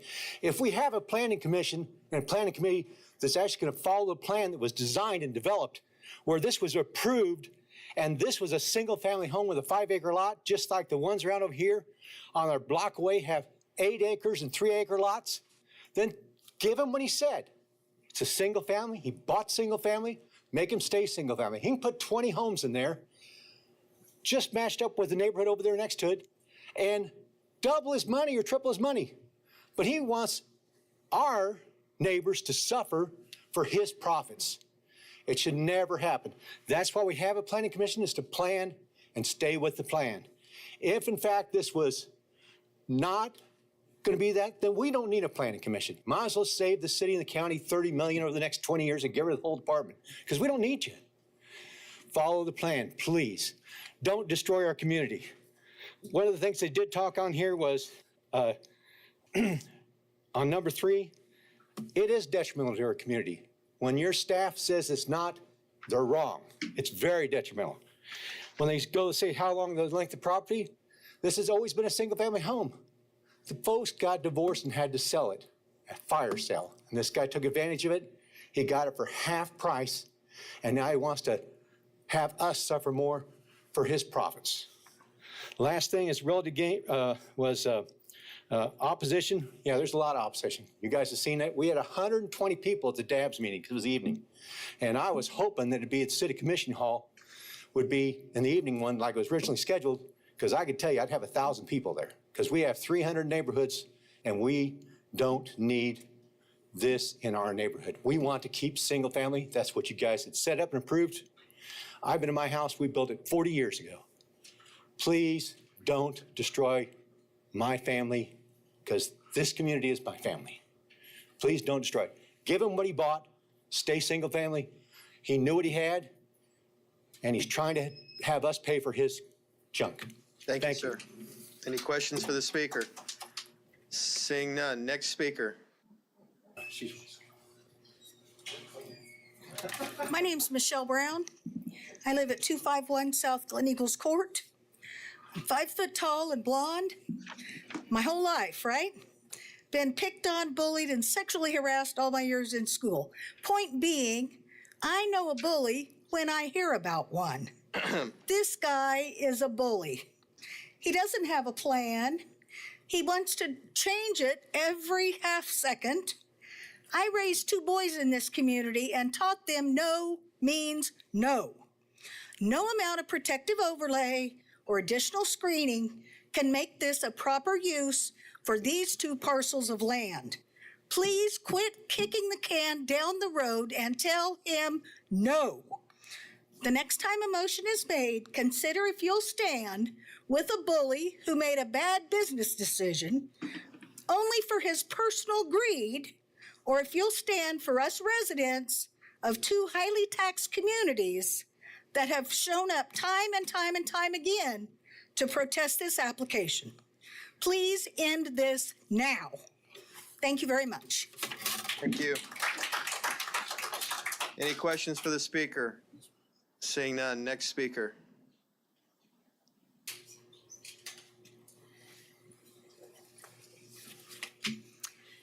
Good afternoon. My name is Crystal Creer, and I am the president of the Ashley Park Homeowners Association. Unfortunately, due to work, I wasn't able to be here at the last meeting. I tried to get my docket done so I could be here today to address you all. But we're asking on behalf of our community that you please reject this decision to change it to whatever he wants now. I applaud the member who said, hey, what's going on? This has been changed so many times. That's the exact frustration we're feeling, because every time we come somewhere, it's something different, or he says something different. We've not seen one plan. We've not seen one picture of what things are supposed to look at. Like, all he has continually said is, we want to put in as many units as we can.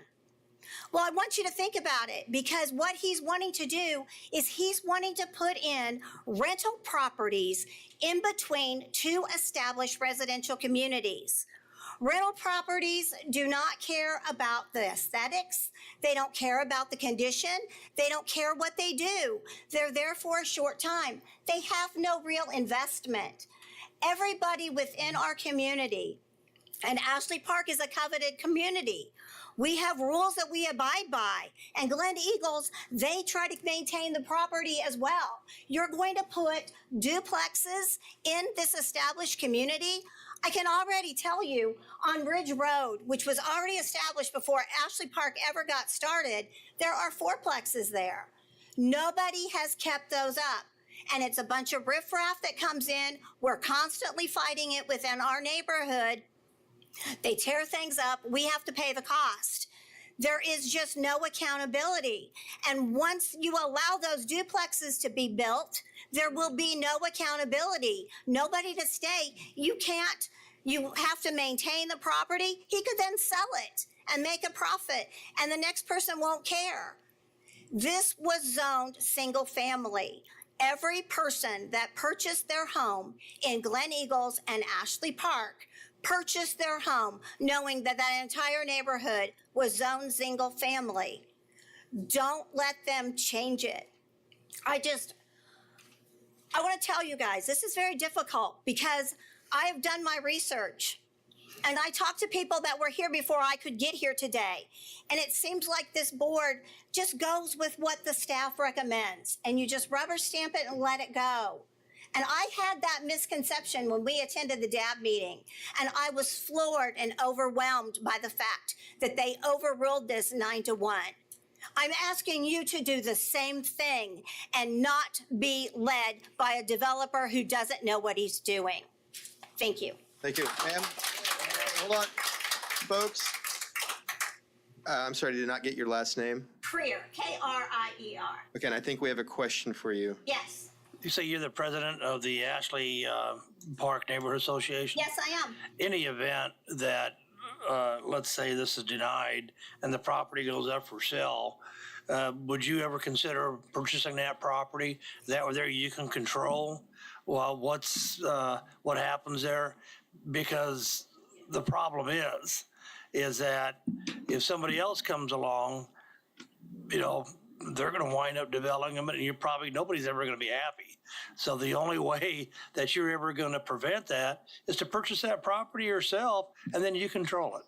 And you know, I am so glad that you asked that, because after the DAB meeting, that was brought to my attention by one of the DAB board members. And I will tell you that these two communities are in talks about that if you turn this down and if he wants to sell the property, we'll be happy to try and do something so we can maintain the integrity of our neighborhoods. But my point that I was making is that you can't control all the time property that's not yours. And if things are zoned properly, they can develop it just about any way they want, as long as they're within, certain guidelines and everything else. So. And sir, we don't have a problem if they develop it as single family. We would be thrilled if they would develop it as single family. We have absolutely no opposition to that. Okay, thank you. Any other questions for the speaker? Seeing none, next speaker.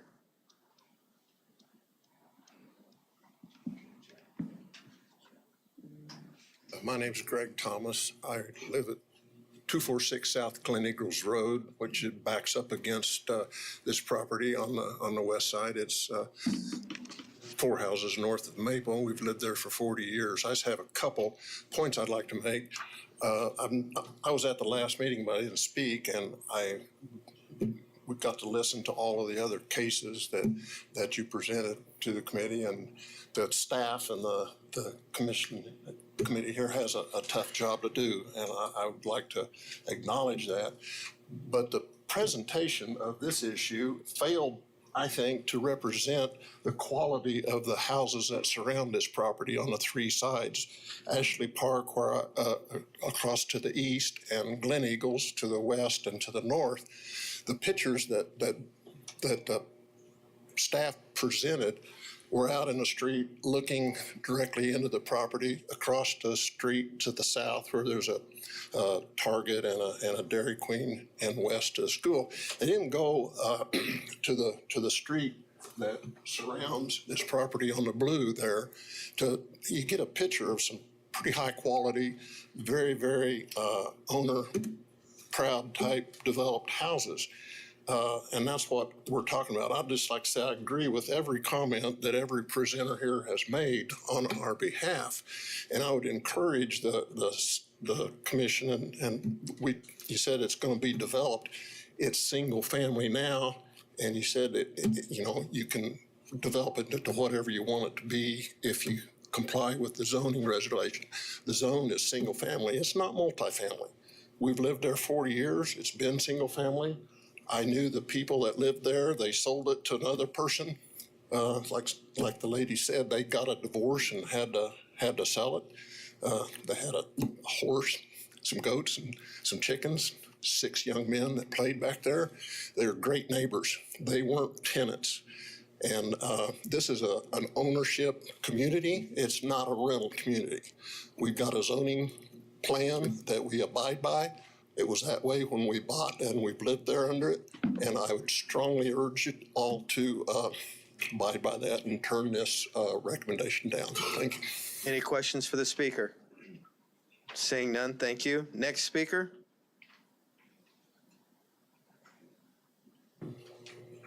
Do I see someone on the right? Okay. Thank you. You're out of my field of vision, so I didn't see you right off the bat. Thank you. Hi, my name is Patricia Pollen. I live at 220 South Glen Eagles Road in the square. I've got something more for the planning department here locally, the board, not you folks, the actual planning department.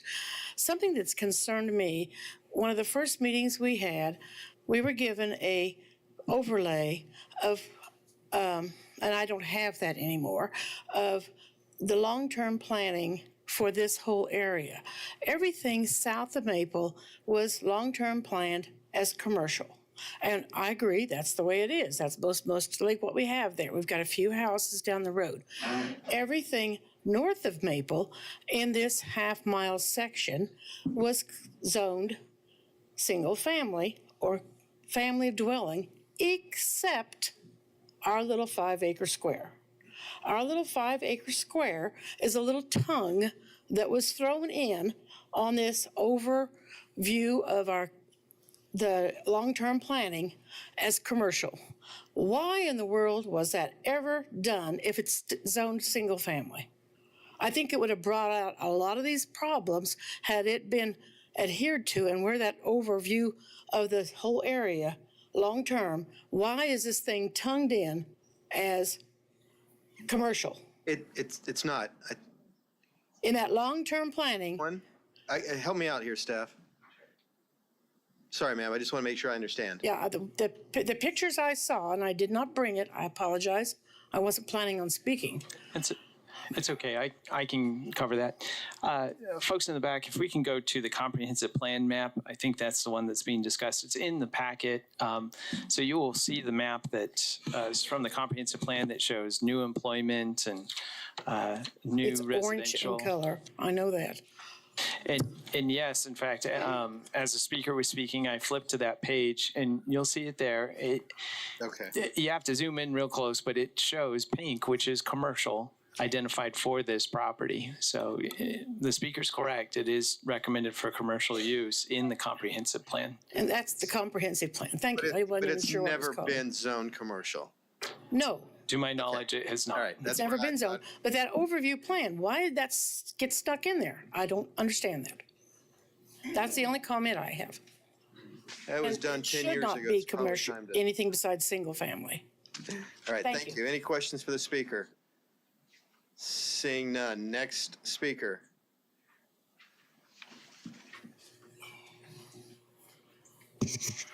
Yeah, good afternoon. My name is Byron Chrysler. I reside at 106 South Ashley Park. We built our house in Ashley Park a little over 30 years ago, and I've been a member of the board for over 30 years. And a couple of things I'd like to point out, and as far as the developer goes, and I'm not a big fan of developers, let me tell you. According to United States government statistics, there are approximately 3 million, a shortage of 3 million single-family dwellings in this country.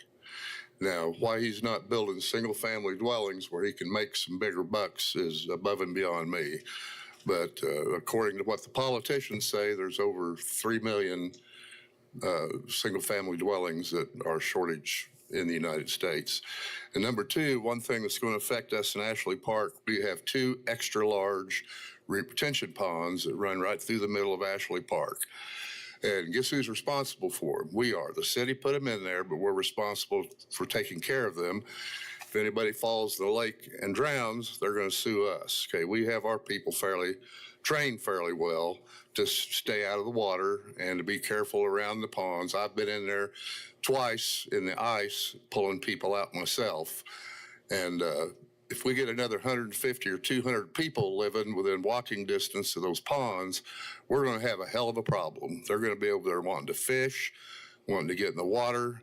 We'll be calling the police all the time because we used to have to do that. The apartments to the east of us, when we first built our house, we didn't have a fence along there. Now we've got a fence that goes all the way from brown thrush on the east, clear up to 2nd Street, but they still climb the fence and come over and fish, and we have to run them off because our insurance doesn't cover people that don't live in the neighborhood. Plus our 2 swimming pools, people try to crawl over those fences, even though we have cameras and everything else there. And again, guess whose liability that's going to be? It's going to be on us if some of those clowns come over and climb over the fence and drown. So anyway, that's something that you people are going to lay on us by approving this, is a lot more liability legal-wise of people coming over and screwing around on our ponds. So that's the only extra thing. I agree with everything everybody else has said also. Thank you. Thank you. Any questions for the speaker? Seeing none. Next speaker. Going once. Going twice. Oh.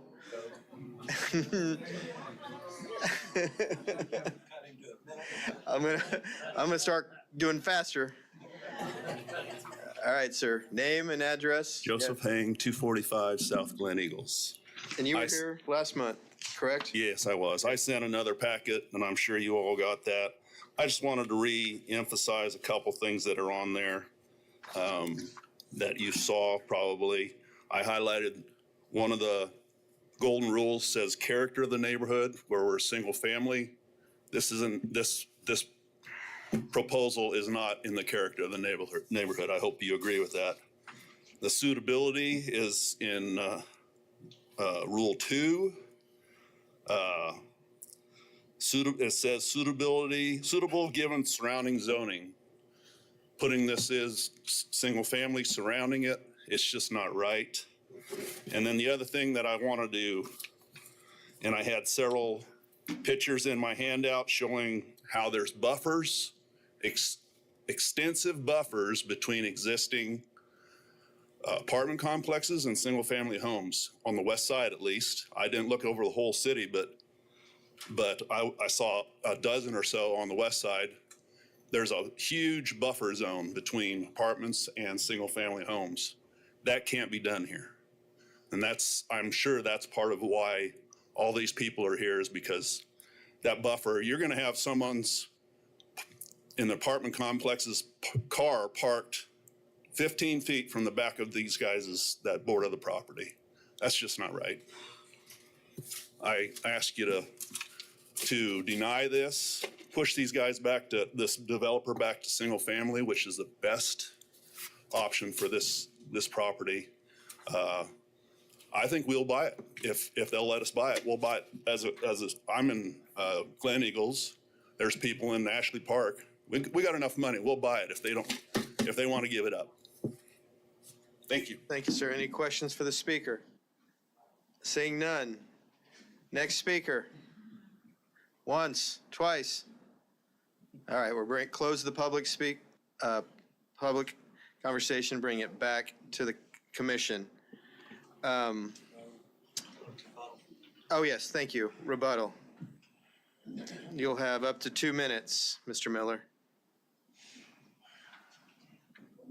Hey, Kurt, before you get started, I want to apologize to you for being somewhat disrespectful. We're fine. When you got started, and I apologize for that. You've been before us many, many times. I appreciate your efforts, and so I want to apologize to you. No, we're fine. We're good. You know, with this moving target, what we've done is we keep moving the target to make it more restrictive. We're not trying to allow even more than we originally asked for. We keep reducing what we're asking for, which I think probably helps the neighbors as opposed to hurting the neighbors.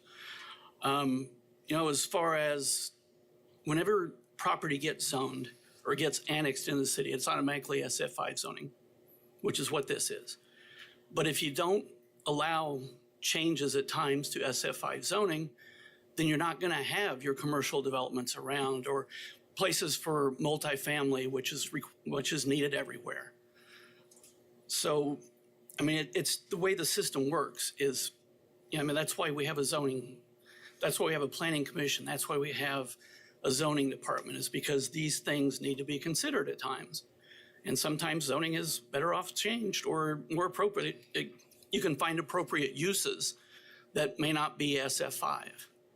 On a personal side, my house, I've lived there for 35 years. I've got a duplex on 2 sides of me and then a single family on the other side. I have never had a problem with the duplex or the people that live there. We've never had trash. We've never had crime, any of that stuff. Probably the best neighbors we ever had were on the duplex on one side next to us. So I know there's a lot of fear of people that are renters. I'm not sure why, but I know there is a lot of fear of renters. And that's, I mean, it's a duplex zoning. We're asking for duplexes. We're not asking for big apartment buildings or anything like that. Be glad to answer any questions. All right, thank you. Oh, no, ma'am. The public discussion is over. This is applicant's rebuttal time and commission. So, Mr. Zimbelman. This may be for staff, but if we would keep this single family, would the HOA fall under the existing HOA, or can they set up their own HOA? So it's up to the developer. You want to use my mic? Just come sit by me. An HOA is completely separate thing. It would have to be a private organization. Their HOA would have to accept the property. This property doesn't even have to set up an HOA if it doesn't want to. So HOAs really are not germane to the conversation. It would have to be agreed upon by the applicant if they want to have their own HOA or to try to pursue being part of another HOA.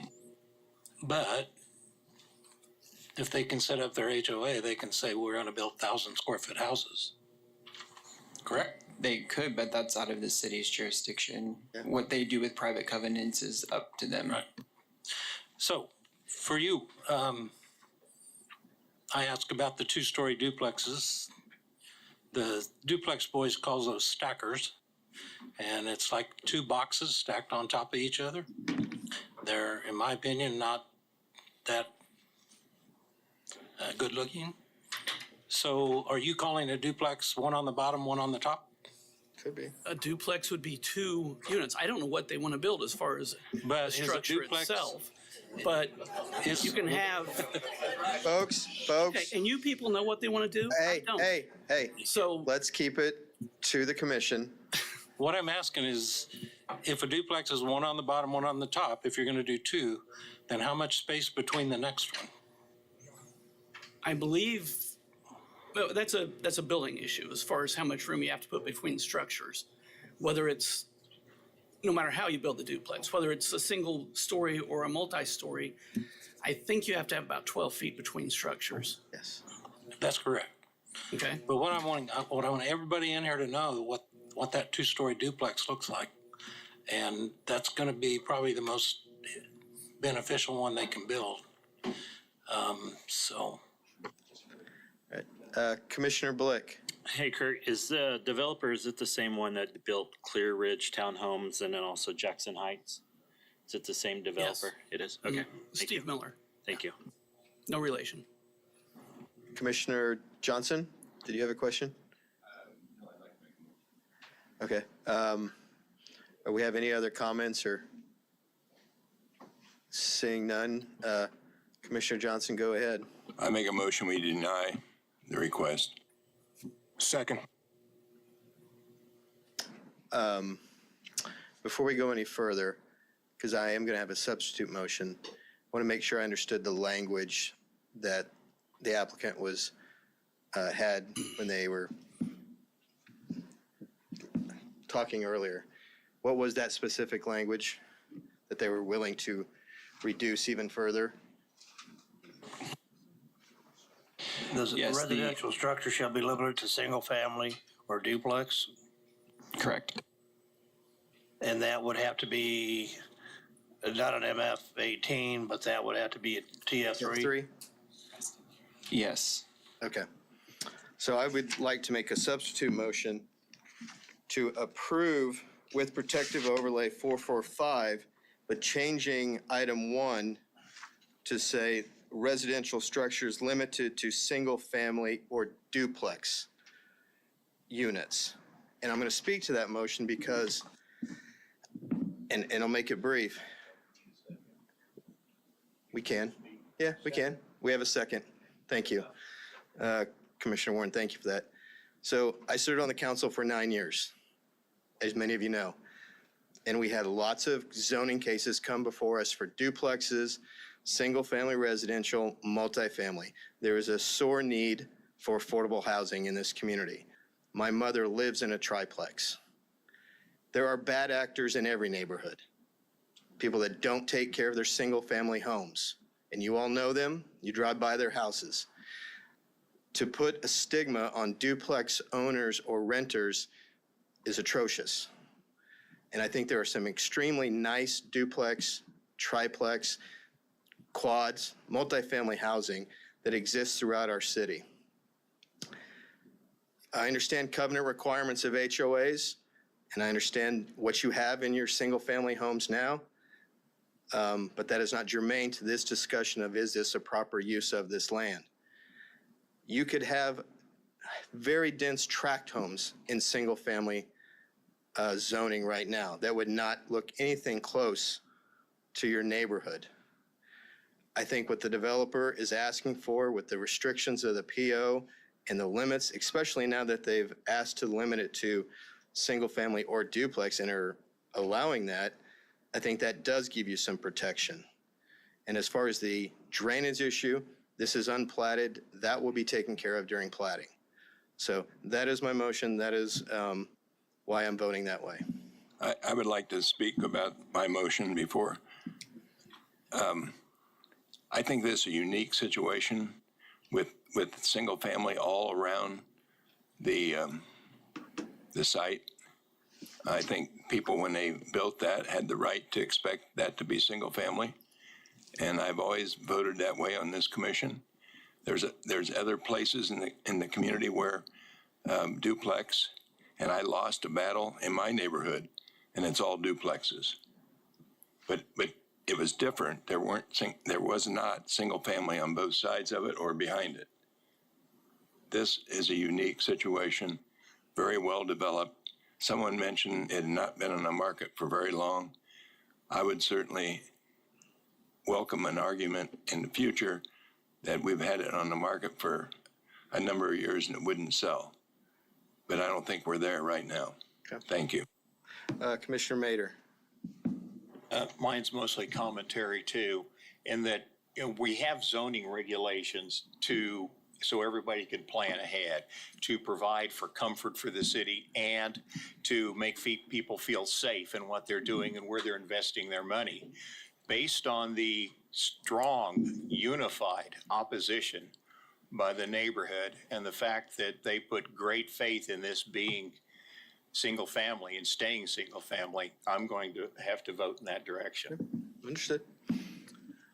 Are there any other comments? If not, Commissioner Miles. I think the comment that I would like to make is, we do our best to plan for land and for land use. And I have to agree with Joe. We are plopping down rental properties in the middle of single family homes, not one, not two, but potentially 36 or so rental properties in the middle of single family homes. And so that's really concerning to me that we would consider doing that. And for that reason, I will be voting in that direction. Okay.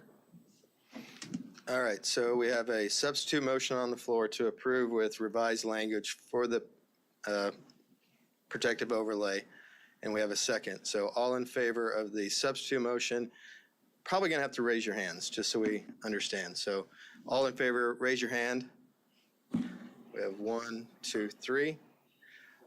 Four. Blick, Warren, Aldrich, and Fry. All opposed, raise your hand.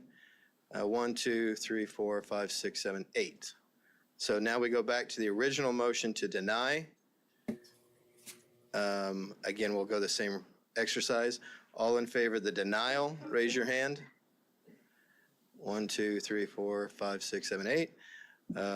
All against the denial, raise your hand. 4 against it. So the motion passes to deny 8-4. All right, next item. Sir, can I get thank you for your clarification patience. who the opposition votes were? Opposition was Fry Aldrich, Fry, Warren, and Williams Bay? and Williams Bay. Folks, we still have a meeting. We still have other items. Calling the next item, 4.6, zone request 24-49. Christina, are you in the building?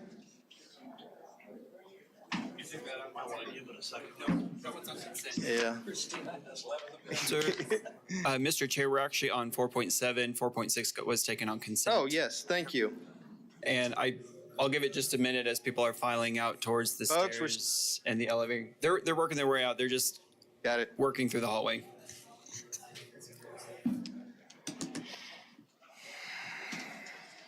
Okay, item 4.7 is zone 2024-00050. It is a zone change request from MF29 to GO General Office. It's generally located on the southwest corner of East Lincoln and South Topeka Avenue.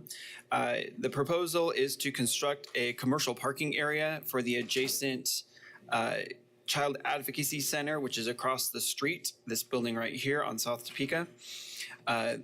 Staff recommendation is for denial, and I will get into that when I discuss the plans and policies.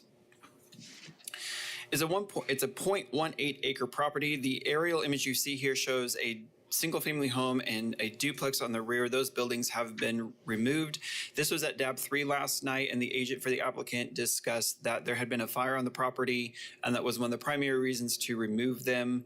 But it was through the sale of that property because of the fire and situation that the Child Advocacy Center purchased it and is moving forward with his zone change request. They are, if you want to go to the site plan, please. They did provide a site plan. They initially were considering a conditional use for ancillary parking, which would be allowed in MF 29 through the conditional use process. That being said, in residential zoning, you're not allowed to have parking in the front or the street side setbacks. That would be along Topeka and along Lincoln. And as you can see here with this site plan, if you're not allowed to have parking in those setbacks, you're really not going to get very many spaces. And so they changed their request to GO before we advertise things or anything like that. So it's all legal for what it is now. So we are looking for a commercial parking area, which is a use in itself. It does not have to be ancillary or accessory to an adjacent use. It could just stand alone as a parking lot, but this allows them to maximize the space on this site with providing parking that would be in what would normally be the setbacks, as you can see. GO also allows a number of different uses, anywhere from offices, medical uses, multifamily uses as well. There's a review in your staff report of the difference and changes in development standards. For the sake of time, I will just let you review those. If you have any specific questions, I will be happy to answer them. By going to GO with a MF 29 property to the south, there will be a requirement of a screening fence along the south property line. There would also be a requirement to come into compliance with the landscape code because of the parking lot. This requires a buffer of trees, that's the 1 per 40 linear feet along the south property line as well as parking lot screening along Topeka and Lincoln. This is a conceptual site plan. There might need to be changes if this is approved in order to accommodate the required screening and landscaping, but that would be during the building permit process if this were to be approved. If light fixtures are installed, they would have to adhere to the code, which would require them to be 15 feet in height because it's within 200 feet of residential zoning. And as always, it would have to be down and dispersed away to minimize light glare on residential properties. If you want to go to the zoning map, please. The character of the neighborhood is fairly mixed. There's quite a few zoning districts to speak of. The bright pink is general commercial. The property to the north is a mixture of zoning between general commercial and B multifamily. It's a parking lot associated with a church. The church building is on Broadway and their parking lot along the block is on Topeka. This B multifamily property is a residence. The GO property over here is the Child Advocacy Center, their parking lot and other spaces farther to the south of their building. Current site is MF 29. The property to the south is MF 29 with a single family home. And then property along Broadway is zone general commercial, and it is a commercial with associated parking. If approved, the site would have access to East Lincoln as well as South Topeka. That would be worked out with traffic engineering. South Topeka is a paved single lane one-way south arterial street. It does have diagonal parking along the east side of it, as well as street parking, parallel parking on the west side. Wichita Transit does serve the area on Broadway, as well as Lincoln. Regarding the community investments plan, if you have the land use plan, please. Staff finds it's in partial conformance with the land use plan. The land use plan identifies the site for possible future residential development. This is a wide variety of residential uses. Staff feels that a redevelopment of the site to a multifamily designation or type of development, which is allowed in GO, would be in compliance with the plan. However, the commercial parking area, which is what they're intending to build, would not be in conformance with the plan, so therefore we get partial conformance. The locational guidelines identify encouraging infill development that maximizes public investment and planned future infrastructure and services. Because this site is already hooked up to water and sewer and has a street, transit, sidewalk, and all the other types of infrastructure, infilling it with a structure would maximize the public investment in the area versus a paved parking lot. So if they were to develop it within GO for residential or other types of uses, that would maximize that. But if they just do a parking lot, staff does not feel that that maximizes the public investment. It also states that multifamily neighborhood serving office uses can be appropriate along arterial streets on small infill sites near residential uses. That's exactly what this site would be if it were to be developed with multifamily or offices. Obviously, those would come with their own parking lots, but this being an associated parking lot across the street, we feel like this has higher and better uses that could be used on the site instead of just a parking lot. Wichita Places for People plan, and a lot of the same type of guidelines are in place regarding maximizing public investment, creating walkable developments, and things of that nature. In order to do that, that also encourages use of like transit and other modes of transportation. And with the infrastructure of transit on Broadway, as well as additional street parking that is available on Topeka and Emporia on the other side of the Child Advocacy Center. At DAB last night, the applicant said that the agent for the applicant stated that the Child Advocacy Center is going to be going through an expansion, which is going to eat up some of their parking. They feel like they're going to still meet their minimum parking requirement on site, and that this would just be like overflow for staff or other folks. And so utilizing existing on-street parking and other things that are a part of the infrastructure maximizes the public investment versus losing structures to parking lots in the area.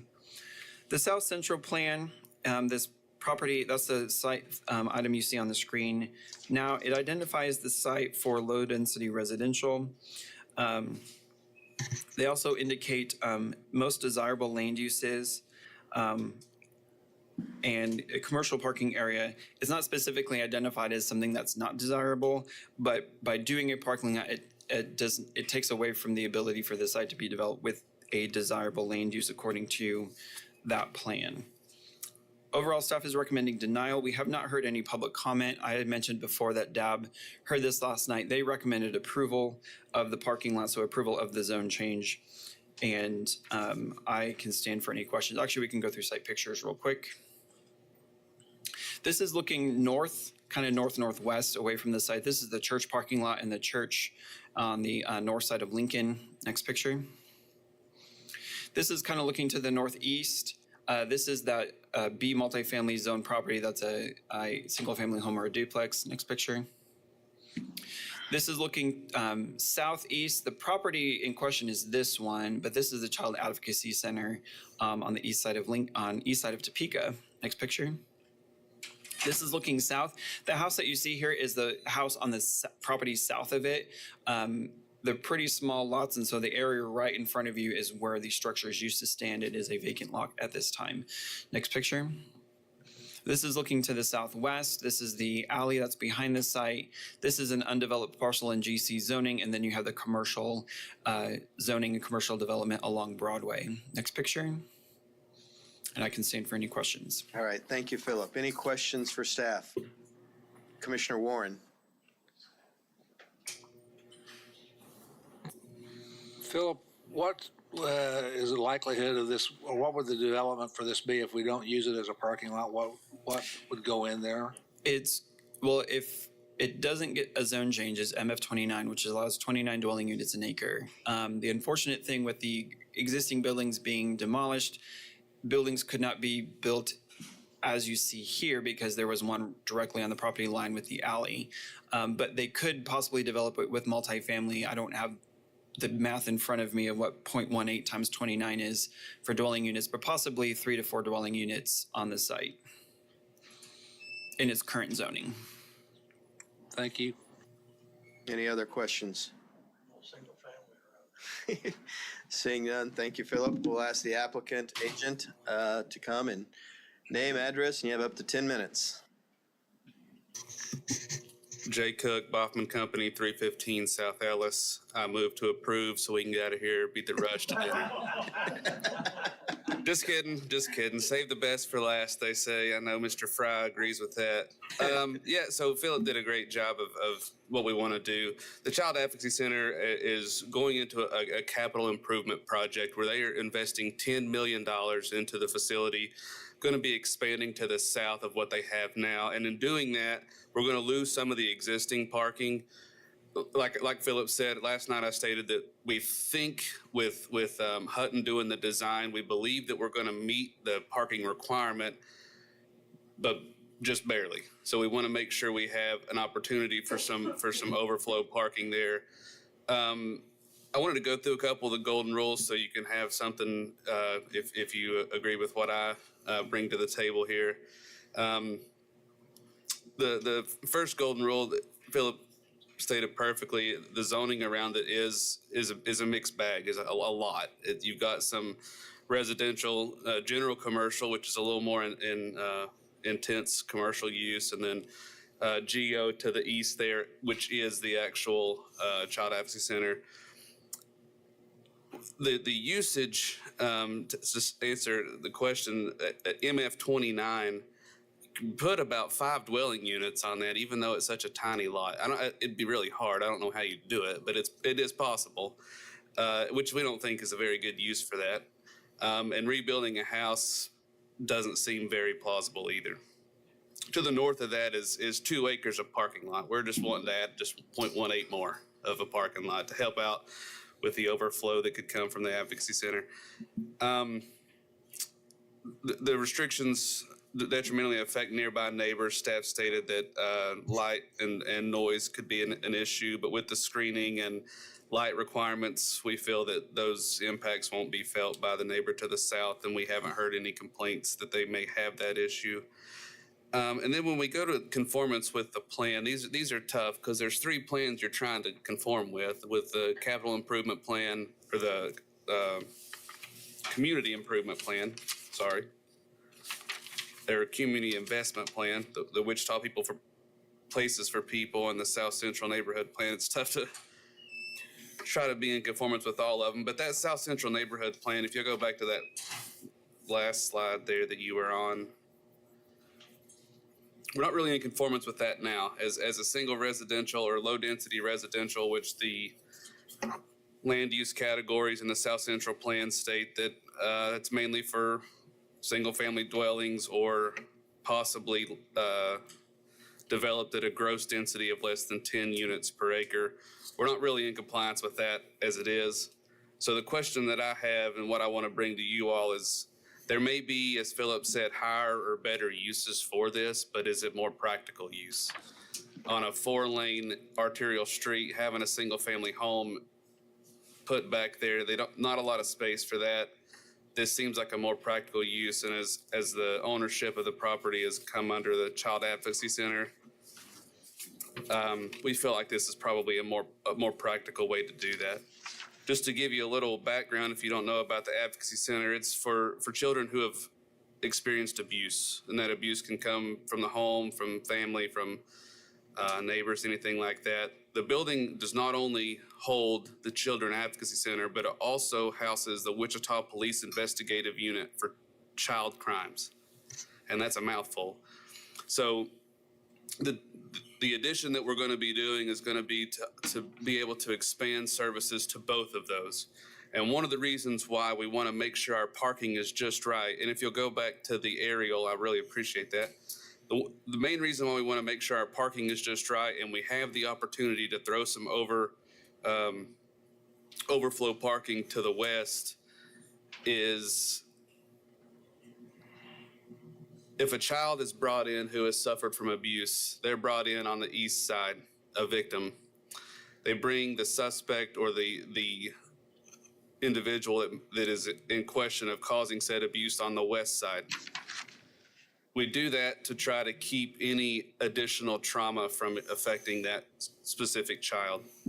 And so having a parking lot that sits a little bit off allows for police that are bringing in suspects and the like, an opportunity and a clear view there to get into the west side of the building for questioning and things like that. So there's kind of a lot that's going into this, and I don't want to take up any more of your time. I think you're probably tired of hearing people's voices at this point. But I'd love to stand for questions and hope that I've convinced you to lean our way a little bit. All right, thank you. We have a question from Commissioner Blick. Can you put your site map on for me? Yeah. I mean, I can, they can, but I'll explain it to you. So I'll go ahead and start. When we originally did the site plan, I just have a quick question. Okay. 2 questions for you. So Topeka is a southbound lane. You guys are going to be turning into there. Yes. And then rerouting them into the alleyway. Yes. So when they take a right-hand turn, the headlights are going to be facing that house that's to the south. Are you going to build a 6-foot fence all the way past that very eastbound, or are you going to go the whole property line? What are you going to be doing? The screening will probably be required to cover the entirety of the south line. Okay, so you're going to then curb to curb on the back, it looks like? Yes. To the west, this is that empty lot before the GC, and so you're right, they will come in this way. That is a southbound one-way. They would come in that way and exit through the alley, probably going north and getting onto Lincoln.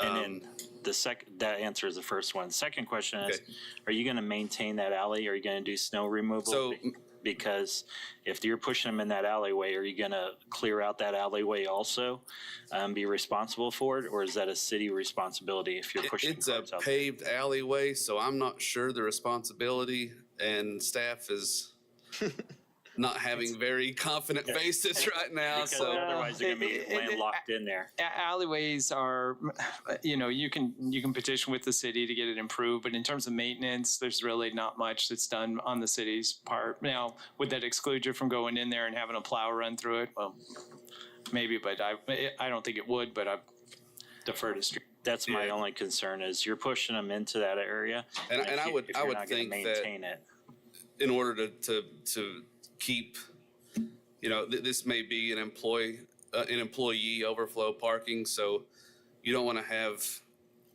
be responsible for any type of accidents there. So, because the only other option, I can definitely let the director of the department, the advocacy center, know that we're concerned about that, and she can definitely throw some salt down. All right. We have a Commissioner Aldridge. Are there any off-street parking allowed there now? So right now there is off-street parking going along Topeka, as Philip stated. There's parallel. You can kind of see a couple cars right there. The thought process was not to necessarily burden the homeowners with parking along the street if need be, but to give that the opportunity to park off the street there. But yes, there is parking there now. And with your client, the developments that they're doing, they don't have any additional space for to expand their parking on. Yeah, as we build south, there is opportunity south of that to have the parking lots, and we will have extended parking lot. But based off of the square footage we're adding, we want to make sure that we can meet the on-site off-street parking, and then also have a use for this property up here for some overflow. So we will have room for parking, and we will meet those requirements. This isn't a way to meet on-site off-street parking. This is just an extra bit of parking for the facility. Thank you. So to that end, would your client be willing to wait to do this construction until after that determination, or are you planning to build it right now? I imagine that it'll come. I imagine that it'll come as the expansion is happening. It'll be part and parcel with the improvement. I know the city of Wichita is given $2 million in a grant in addition to the $10 million that they have to expand, and I believe it'll probably be part and parcel with that. They'll both at the same time. Okay. They may build it now. I don't want to lie to you and say that they won't, but It would just save them money if they didn't have to build it, if they don't need it, right? yeah. So, Well, I think either way, with after the house burnt on that, and they had to demolish the house due to not being able to fix the burn damage, it's kind of a worthless piece of property to them. I shouldn't say that, but that's the best use for it for the advocacy center. okay. Commissioner Aldridge? Yeah, I have a bit of an off-the-wall question. And again. Time is up. Yeah. Sort of telling off what you just brought up there as far as waiting, would you be willing, in order, because the staff is recommending denial on this. Right. Would you be willing to defer this indefinitely until after your client's build is done to see where you're at? Having not anticipated that question, I don't have a good answer for you on that. I don't know that we really want to. I don't really think that we'd want to defer. Well, what my thought just because I don't know what was- the indefinite number would be, the date would be. Well, until after the construction to see where they're at Right. as far as the parking lot. Because what my thought pattern is that if this is denied, then how long would the applicant have to wait to resubmit it? A year. 12 months. That's why I threw that out there. Yeah, and I completely understand that, and I appreciate the question, but I don't know that a deferral till the end of construction would be good. That might be useful as construction's going on. Is another thing that I just thinking of. Those extra parking spots as they're doing construction may be useful. So I don't think we'd want to defer. Unless you're telling me how you're going to vote, in which case. I think I see Commissioner Warren, then Commissioner Williams-Bay. Joe, did you have something? No, okay. My Commissioner Warren. leaning is to pass this. The likelihood of something coming in there and using it for residential is not good. It's not good for anything like that. It'll sit there vacant until somebody comes alongside. That would be a good place for a car lot. We don't. Hey, my dad was a car dealer, so be careful. I understand, but this is the part of town that every time we say car lot, the people cringe. And so, Southside needs more car lots. You could have said mattress store. yes, It would have been fine. yes. They So- do a lot of. So I think once we go through the process of seeing if any public from the public wants to answer, I'm going to put a motion Okay. forward. Did I see another comment from Mr. Williams-Bay? Where's the new building going to go? The new building, it's going to be an extension. So this, go back to the South of the new build, of the existing the building. overview or the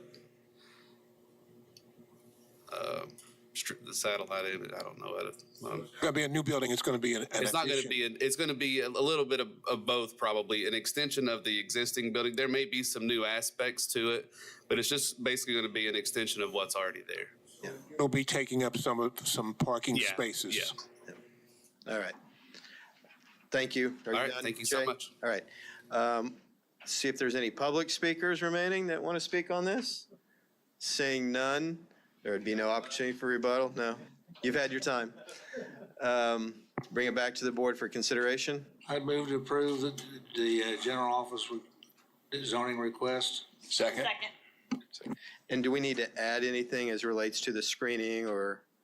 No, that's Because all it's general standard. office. Yeah, Okay. that's all standard stuff. All right. There's no conditions. Okay, good. We have a motion and a second. No more discussion. All in favor say aye. Aye. All opposed say nay. Motion passes unanimously. 1, 2, 3, 4. For the record, Commissioner Bill Johnson and Commissioner McKay were gone. All right. That is our last item. Just a quick note, at Advanced Plans, we talked a little bit about the community investment plan. I think today showed a need to revisit that because of the short-term rental change in our landscape. And so hopefully we can make some progress on maybe updating that, because that was done in 2012. Commissioner Wadle? And sir, we've got we have some funding that the city and the county allocated to us that was left over from open positions, vacant positions that we have. We're trying to get that out to RFP and under contract by the end of this year, which is a huge lift. And I was just talking with some staff in the office about that just a moment ago. And that RFP would be for an update of elements of the comprehensive plan, 3 of them, including that future land use guide that you pointed out. Should be great. With that, we are adjourned. Chair?